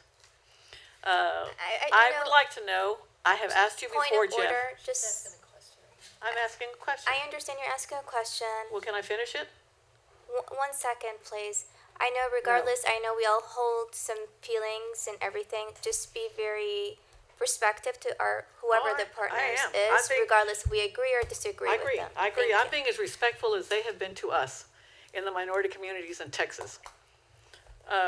Jeff, I have asked whether or not we have any other contracts with the University of Texas and its systems other than the Dell Medical School, $35 million that we're paying. Do we have any other contracts with them or anybody affiliated with them? We do have some clinical services contracts. How much are they and what are they for? For FY '25, we have a budget of about $4.3 million, and it's a assortment of services. The largest service would be specialty services around musculoskeletal, but there's also gynecology and then a number of smaller specialty type services or ASC type services. Okay, so it's, you say, how many contracts? One additional contract other than the DMS? Other than Dell Medical School? Right. The only one I can think of is with the UT School of Nursing, is also a clinical services agreement. And how much is that? Outside of the medical school. I want to say it's $25,000 or $50,000. $50,000. I understand, but my point of asking the question is because we don't see any of that in our financial information. And so, me personally, I would prefer to be able to see if we're giving something to UT more than $35 million, I'd like to know what it's gonna be, what it's for. Because I, as a board member, didn't know we had, official, contracts with them that we were paying for, which leads me to, my request on asking about what the cost of service is for each procedure in the line or the thread of service that we provide, and whether or not, how much that is, and then whether or not we had done a comparison to see whether or not we should go ahead and move forward with expanding our own specialty services as opposed to contracting them with another provider. Whether or not that, that comparison had been done. And we had, because I don't remember us having that kind of conversation at the board level. And I think that's important.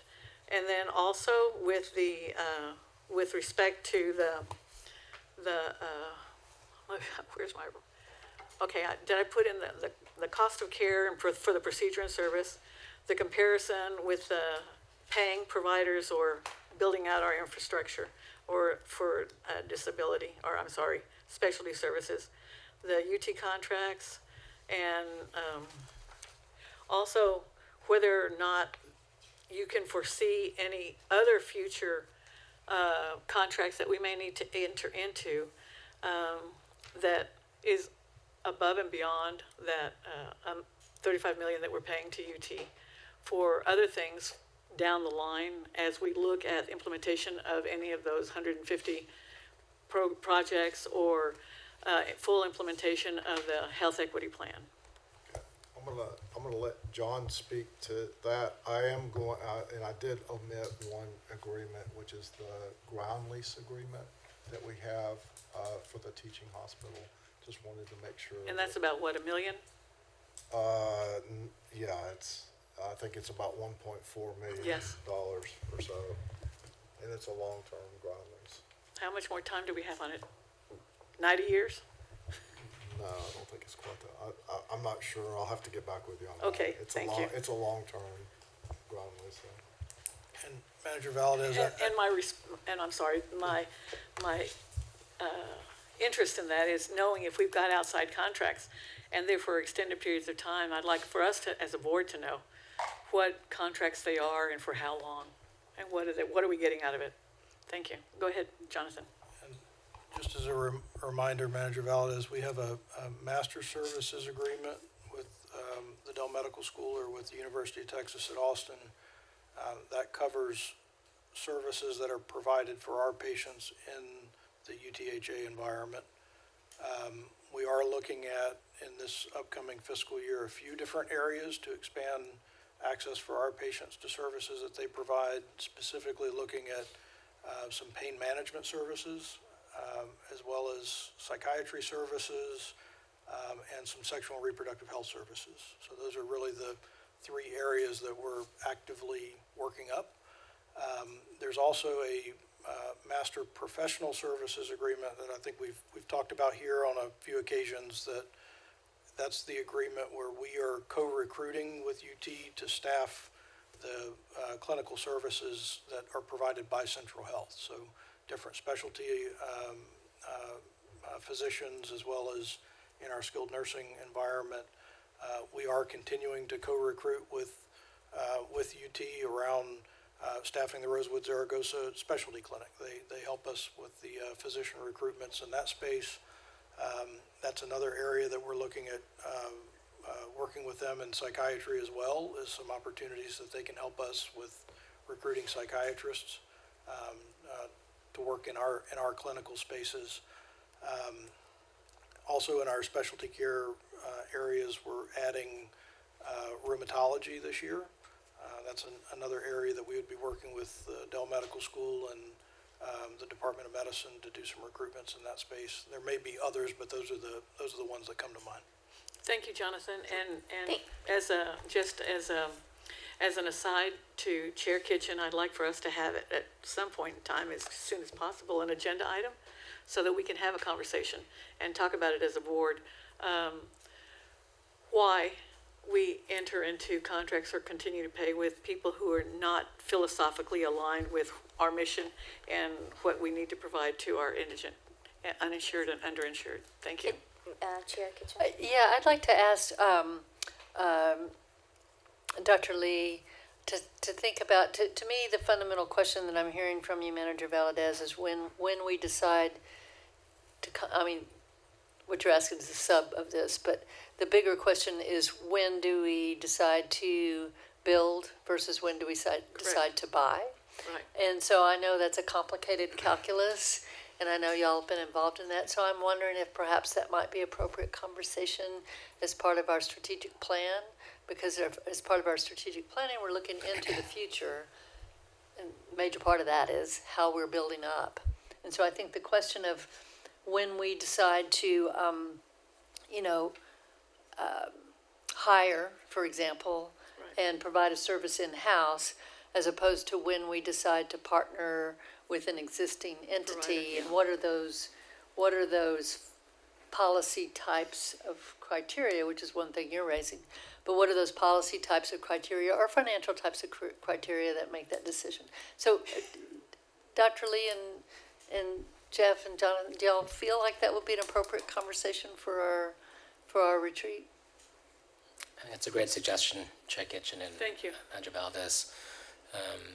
That's a question that I think we are considering and wrestling with often, as we recognize that we have a mission and a duty,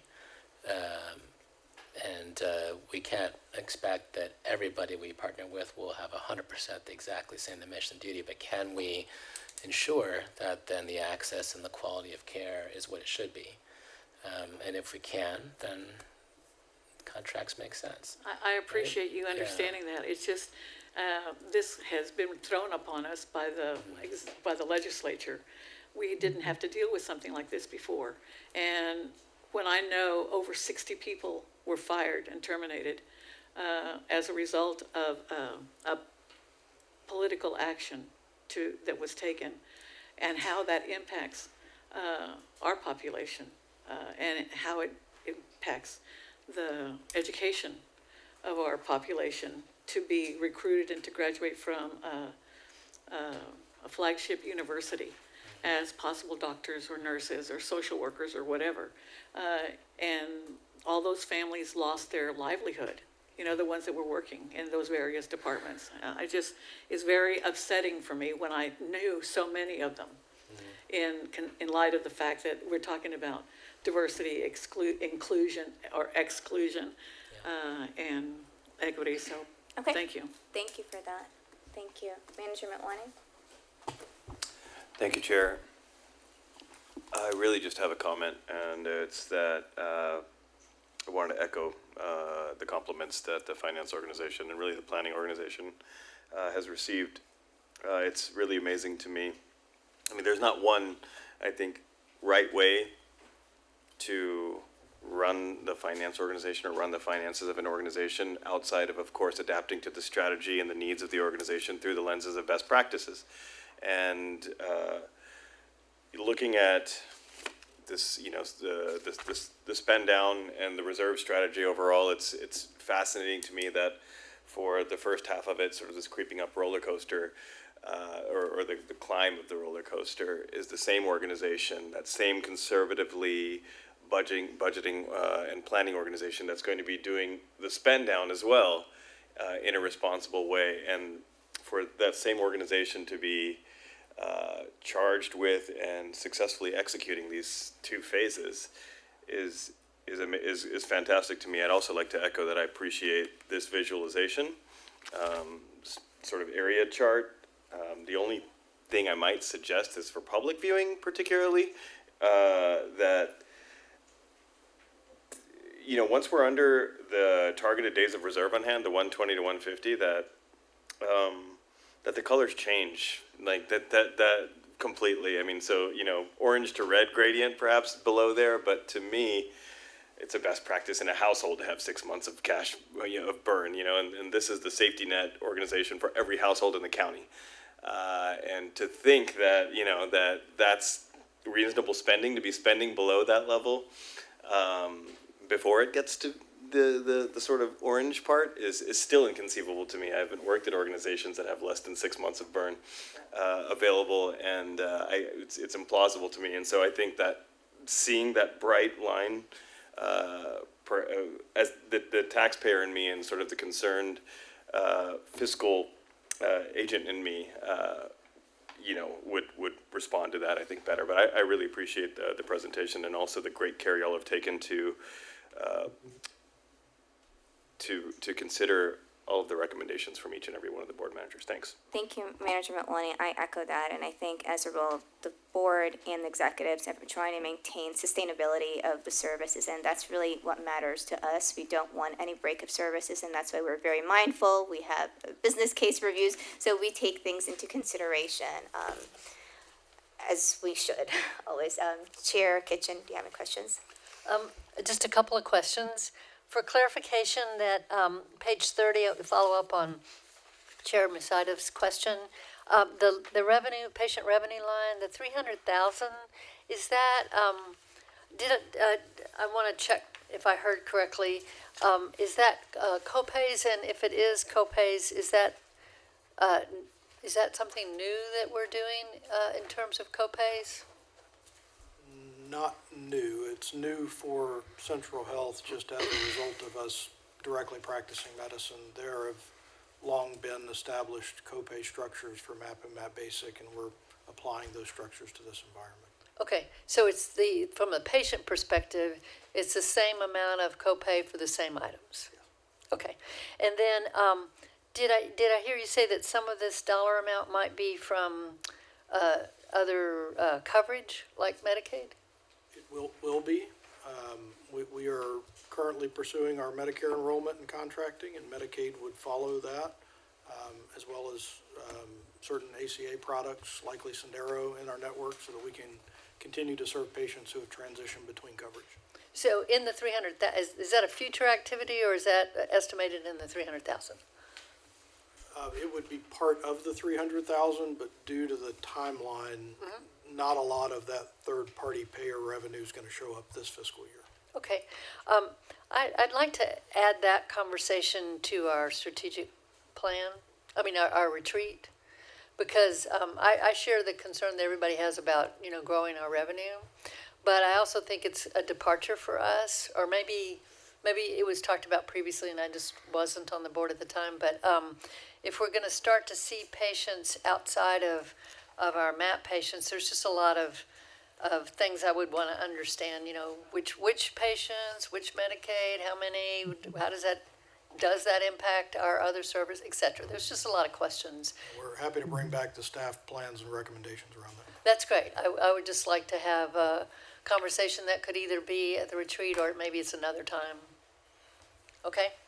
All right, and then a couple, just making sure I'm reading these right. So thank you very much for providing some additional detail around the buckets of dollars. That's very helpful. And so I just want to make sure that I'm understanding them. So let's see, on slide 32, and I think you mentioned the bridge teams. So what bucket does the bridge teams fall into under attachment B?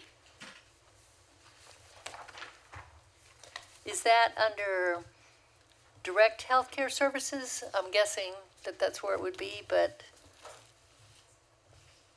just wanted to make sure I'm understanding which bucket. It should be in the transitions of care line. Oh, okay. It may be split, Chair Kitchen, between transitions and medical respite, since they're providing, the bridge team is providing the direct clinical services for respite. So I'll have to go back and clarify that. I don't want to One of the two, or maybe give you the wrong split. answer, but it's somewhere in there. Yes, ma'am. Okay. It's in respite. Thank you, Kim. It's in the respite? Respite line. Okay, so the bridge teams are in respite. Okay, so that means, well, not quite, it's not half, but a lot of the 5.2 for respite is the bridge teams. Okay, then let's see, related question was on page 33, the 7.8 in specialty behavioral health, that's the SUD, the addiction. Does that track back to, where does that track back to? Is it under the purchased healthcare specialty care? Sorry, my page numbers are different than Oh, yours. sorry. This is the access and capacity. It's the, Oh, okay. you see, it's where the amount for specialty behavioral care, behavioral health, I'm just trying to understand where it falls under attachment B. Understood. So both specialty behavioral health care on the slide that you are referencing, which I can't seem to find. Oh, as well as substance use treatment services. So those will fall under, on attachment B, the Yeah. specialty care behavioral health line Uh-huh. would include the contracted services that Jeff mentioned. That's Integral Care, Community Care, Oshbach and Associates, Community Medical Services, Sobering Center. If it's an investment in providers in the Central Health Direct Practice space, they're going to be in the direct practice portion of the budget on the bottom half in the, trying to find the right line. We've got a counseling, therapy and counseling line and a psychiatry line that those would be broken out. Okay, but the 7.8 is, and if you need to think of, you can tell me later if you're not sure right now. This, it sounds, I was thinking the 7.8 was on attachment B under that specialty care BH, but I just wanted to be sure. I believe that is all contracted service. There may be a few positions in direct practice that are part of that number as well. Oh, that are part of the 7.8? Yes, ma'am. Okay. All right, if you don't mind. We certainly have that detail If you don't mind just double checking that and letting me know, that would be great. Yes, ma'am. Okay, then let's see. My last question is, okay, got that. Okay, thank you for the breakdown of the, actually, it was, you talked earlier about a breakdown of that line on specialty care behavioral health, I think, and you mentioned about 5 million, you mentioned the amount for integral care, and then you mentioned, I think, about 5 million for other contracts. What is that 5 million? So- And again, if you need to tell me Yeah, later, I that's don't have the okay. exact dollar amounts, but that would include the medical assisted treatment program at community care, Okay, did you say excluding integral care? yeah, you already told me. The two methadone providers that Okay. we contract with, the sobering center, Okay, and there's a small budget there related to residential treatment. We're looking at opportunities to expand dedicated access for our patients into residential treatment, largely in that sobering center continuum. okay. And then the last question is the amount, and thank you very much for providing the back. It just really helps to understand how this stuff was broken out. But the integral care amounts that you went through, that sounds to me like the same as last year's contract. Is it? No, it's not? Okay. I think there are increases, and Jeff, you'll have to correct me if I I'm don't need the mistaken exact figure. amounts, but just, I believe the amount related to inpatient psychiatric services is about the same. okay, The medication-assisted treatment program is largely about the same. They Okay. have a certain amount of capacity based on the staffing that's in place there. We're increasing our investment in psychiatric emergency services, as well as in some of the outpatient services that Integral Care provides directly. We don't have the exact dollar amounts of that figured out yet. We actually just had a meeting with Integral Care today, and we're continuing to work with Integral Care to refine what that looks like. But okay, we've received a few proposals from Integral Care that we're working through. okay. And so do you expect this total line to change, or do you think whatever you work through will be within the total? I think as of today, we're expecting that it's within that amount. Okay. Okay. All right, that's all my questions. Thank you. Dr. Brinson? Thank you. Manager Jones? Yes, thanks very much. I'm sorry I had to step out the room. I had to speak with the city manager on another matter. But I appreciate you taking the time to explain it. I just have a few questions. The first one was, on the staff recommendations that we put forth, and I appreciate you separating them out, I would make sure I'm clear in terms of, have we identified the dollar amounts?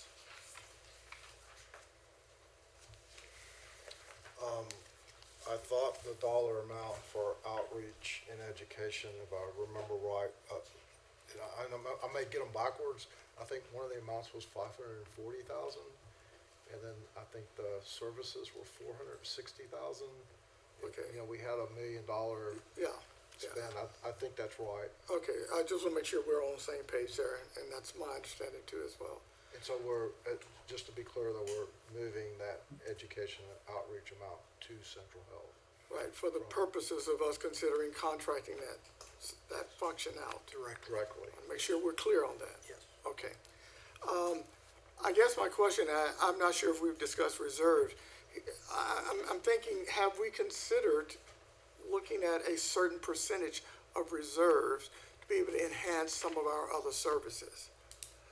And I just put this out here as an opportunity for us to look at. I'm not suggesting that we drop down, but I do think that what I'm hearing in the public venue is that you have a great deal of contingency reserve, and you have a great deal of reserves that you're not utilizing.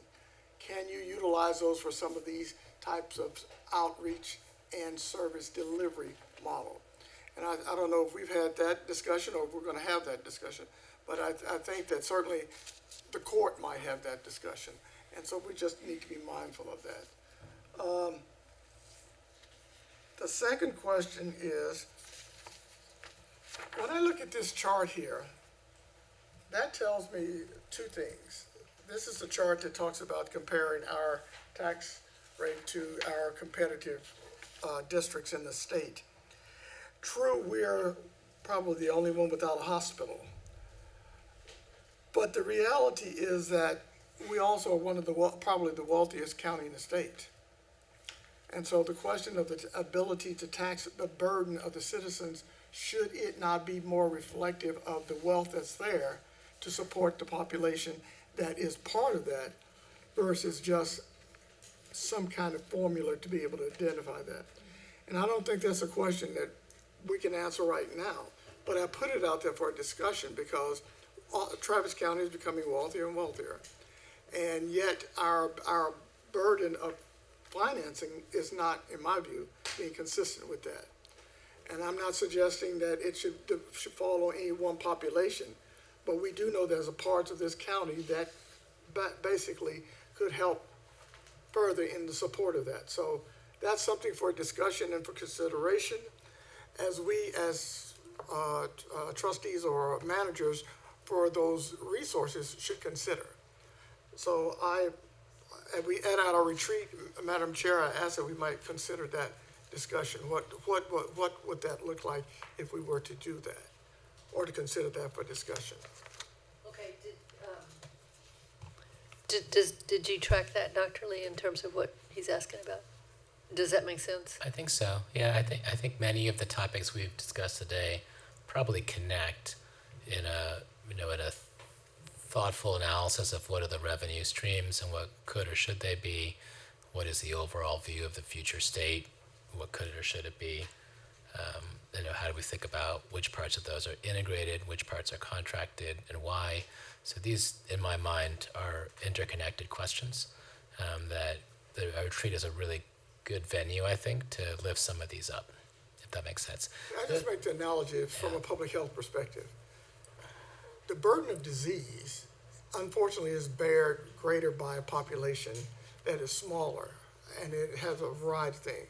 The burden of wealth, conversely, is handled by another. So in this situation, we have a very wealthy community. Is it not fair, or is it not right that we could consider the possibility of addressing just a little bit of an increase to be able to address these differences? Okay, that's a good, So that's something I put out there for disparity. Okay. Thank you for that. Just one last question, and I'll end on this because I want to concur with my colleague, Manager Valadez.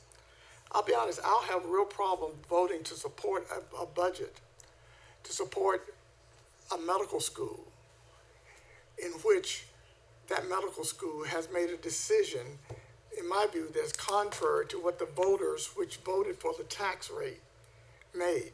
When the voters voted for that tax rate, they voted to incorporate in it the equity piece. That was implied in the discussion. People voted with that understanding. So now we have the medical school. Now we're funding $35 million, and we're happy. The state comes forth and says, okay, you continue to fund us, but you cannot do this with your money. I have a problem with that. And that's basically how I interpret it. The state telling us basically what you cannot do with your money. So when it comes down to this, Madam Chair, I'm just letting you know that that's an issue for me. And I think an issue for other members in the community. And I just want to go on record as saying that's a concern for me. So. Thank you for that. Thank you, Manager Jones. Yes? I have one last comment, and I kind of take exception with the comment that UT is an inherently racist institution. The dean came here and explained that she's been mandated by the legislature what she must do. I'd like to point out that I teach students. 34% of the students are white, 33% are Asian, 18% are Hispanic, 8% are black. The Travis County black population is 9.5%. The Hispanic community is 32%. It's a diverse class, and I take exception that we throw these comments out when the med school, in my opinion, has done a good job to try and incorporate people. 20% of their students have remained in Austin to practice. We have the ability to unite this group with what is a world-class, will be a world-class medical institution versus an adversarial relationship. As we discussed earlier, being able to provide services here and not have people go down to Houston, our patients in particular who are poor and don't have connections to go to Houston to get cancer treatment, to go to San Antonio to get a kidney or a liver. The UT this medical school is starting. The dean has no control what the legislature tells her to do. And I just take exception with that. I think when you look at the data, and it's available, the demographics of the population, the students, it's diverse. There's a lot of Asians, but a lot of Asians are going to graduate school. And that's beyond their control. So I just want to make that comment. Thank you so much for those comments, I Dr. think I have a right to respond to that. Yes, briefly, because we're running out of time. Well, you allowed him the opportunity to respond, so I think I have the same. I'm not denying anyone the opportunity not to respond. I'm just No, trying I to be mindful. understand, but he had the opportunity, I want to respond. First of all, and I would ask the clerk to read back if necessary. I didn't use the word racist. She did. I know, but I'm responding to that. Okay. But secondly, let me finish then secondly is, I'm talking about what the taxpayers pay. I understand the medical school. I have no problem with what the medical school is doing. I have problem with what the voters voted for when they voted to fund the $35 million. I do not think that is what was implied in terms of not having diversity. And I'm saying that I disagree with you that there is a diverse program in terms of its opportunity. It has program. It's done away with those. So I would disagree with you on that. Chair Kitchen, can you? Yeah, I think that this is a topic that is important to us, many of us, and we bring different perspectives to it. I think the bottom line about the 35 million is we're engaged in a lawsuit right now about the 35 million, and so I think that the discussion of what we can use it for and when we can say that when we have any discretion about that $35 million payment is tied up in the lawsuit. And so I would just defer any conversations about whether or not we should be paying $35 million or not based on what UT is doing or not doing to a conversation about that lawsuit. Thank you for that. I am going to move on to our final agenda item. There's no motion for this item. Agenda number 4, confirm the next Budget and Finance Committee meeting date, time, and location. Managers, our next Central Health Budget and Finance Committee is tentatively scheduled for Wednesday, August 21st, 2024 at 4 p.m. at the Central Health Headquarters, 1111 East Cesar Chavez, Austin, Texas 78702. At this time, I'm ready to accept a motion for adjournment. So moved. Manager Kitchen, moves, and Manager Valdez seconds. All in favor? Aye. Thank you. Aye. Thank you. Okay. Motion passes. Thank you all. Okay, managers, good afternoon. Today is August 7th, and it is 3:16. As a quorum of the board is in attendance, I'd like to call to order the meeting of the Central Health Board of Managers. Our first item of business is our consent agenda. We have 2 items on our consent agenda. The first one is to approve the minutes of the Central Health Board of Managers July 24th meeting. The second is to approve setting the budget for the renovation of the CEC Center as recommended by the Infrastructure Committee and the Budget and Finance Committee. So I'm ready to accept a motion on the consent agenda. Motion from Manager Valadez, second from Manager Matwani. All in favor? Aye. Okay. Aye. Thank you. We will now go on to the regular agenda. Managers, I'm going to announce items number 1 and 2 together. Item number 1 does not require a motion. Item number 2 is the roll call vote we discussed earlier. So, item number 1, receive and discuss a presentation on the proposed Central Health fiscal year 2025 budget and tax rate. I believe there may be some additional presentation that you all are making on this, or is this the same as what we already took? As it relates to item number one. Yes. I would just say that was the presentation we just gave. Okay. So now item number 2 is discuss and take appropriate action on Central Health's proposed property tax rate for fiscal year 2025. Now, members, as a reminder, item number 2 it's a preliminary action that we have to take in connection with the tax rate for fiscal year 2025. It's a vote on the proposed tax rate, and I believe as Jeff mentioned earlier, a proposed tax rate that we will be publishing. So it's a vote on the proposed tax rate of 10.7969 cents per $100 of taxable property value for the 2024 tax year, which will support the Central Health fiscal year 2025 budget. The final vote of the Board of Managers on adoption of the tax rate is tentatively scheduled for August 21st, after the statutorily required public hearing. So the date, time, and location for the required public hearing on the tax rate proposal will be formally announced in the next agenda item. So, which will allow staff to publish the required public notices in the newspaper and on our website. So, we're going to move forward with a motion on item number 2, which is the vote on the proposed property tax rate for fiscal year 2025. Do I have a motion for that? Manager Motwani.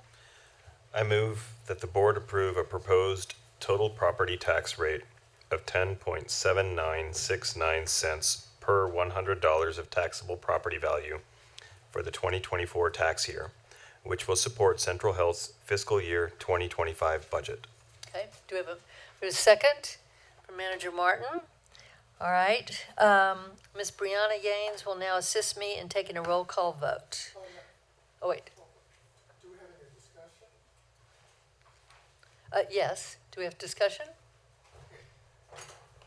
I just want to emphasize, and I know this is preliminary, given that we're doing it later, but what I said earlier with regards to where our rate sits with regards to other municipalities in the state of Texas. And given our economic efforts here, I think we need to consider that at some point when that time comes. So I want to document in the records that has been noted.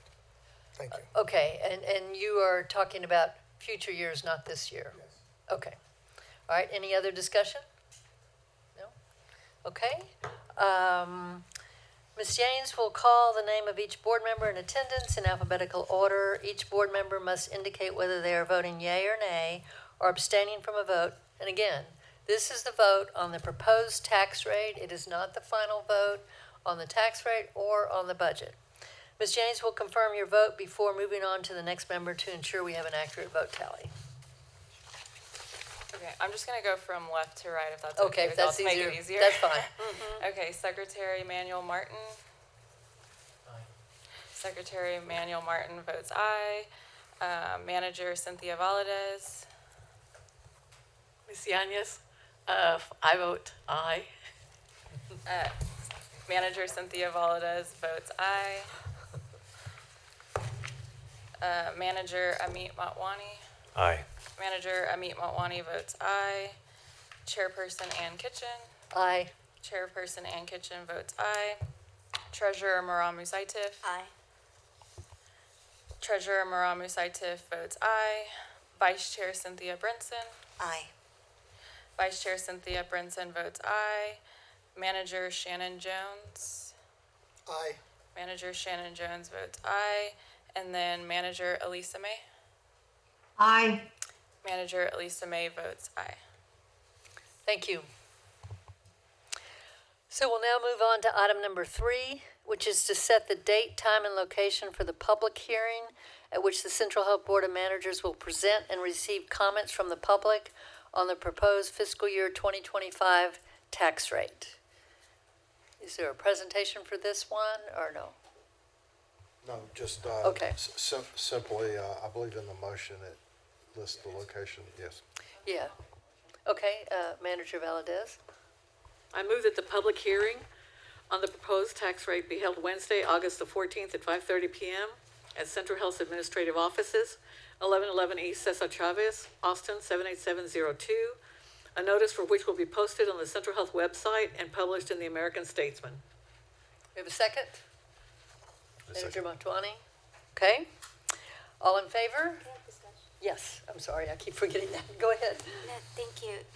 I don't know if I recall this correctly, we used to have 2 meetings, public We had two meetings. on it, very rarely.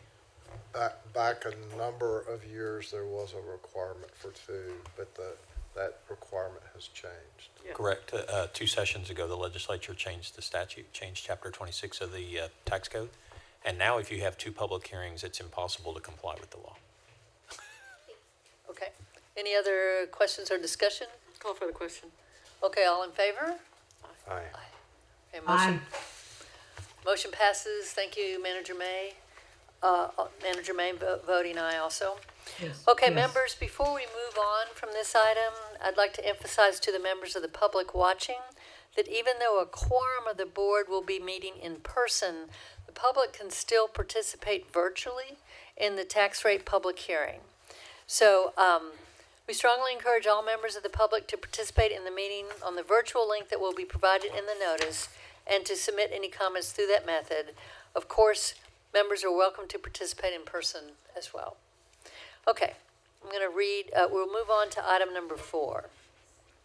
I announce that the board is convening in closed session to discuss agenda item number 4 under Texas, I need to read the item first, excuse me.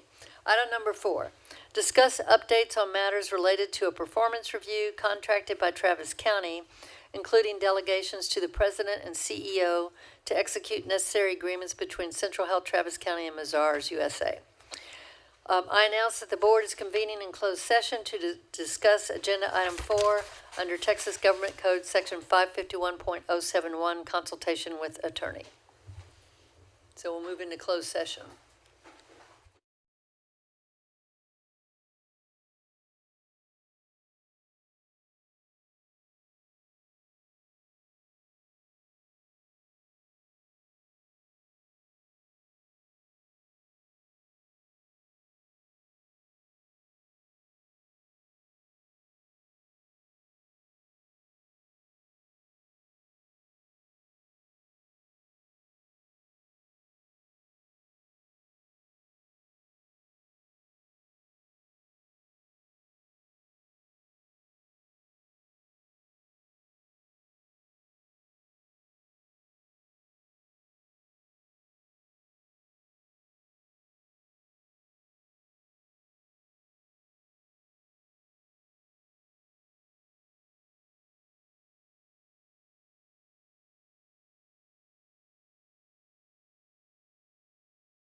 Thank you. Okay, it's August 7th and the time is 4:23 and we're entering open session. Our last item is item number 5, confirm the next regular board meeting date, time, and location. Managers, our next Central Health Board of Managers meeting is scheduled for next Wednesday, August 14th at 4 p.m. or immediately after the Strategic Planning Committee at Central Health Administrative Offices. And also at that time, we're also doing the public hearing, I believe. So at this time, I'm ready to accept a motion for adjournment. Manager Valadez, seconded by Manager Ragwani. All in favor? Aye. Aye. We are adjourned. Thank y'all.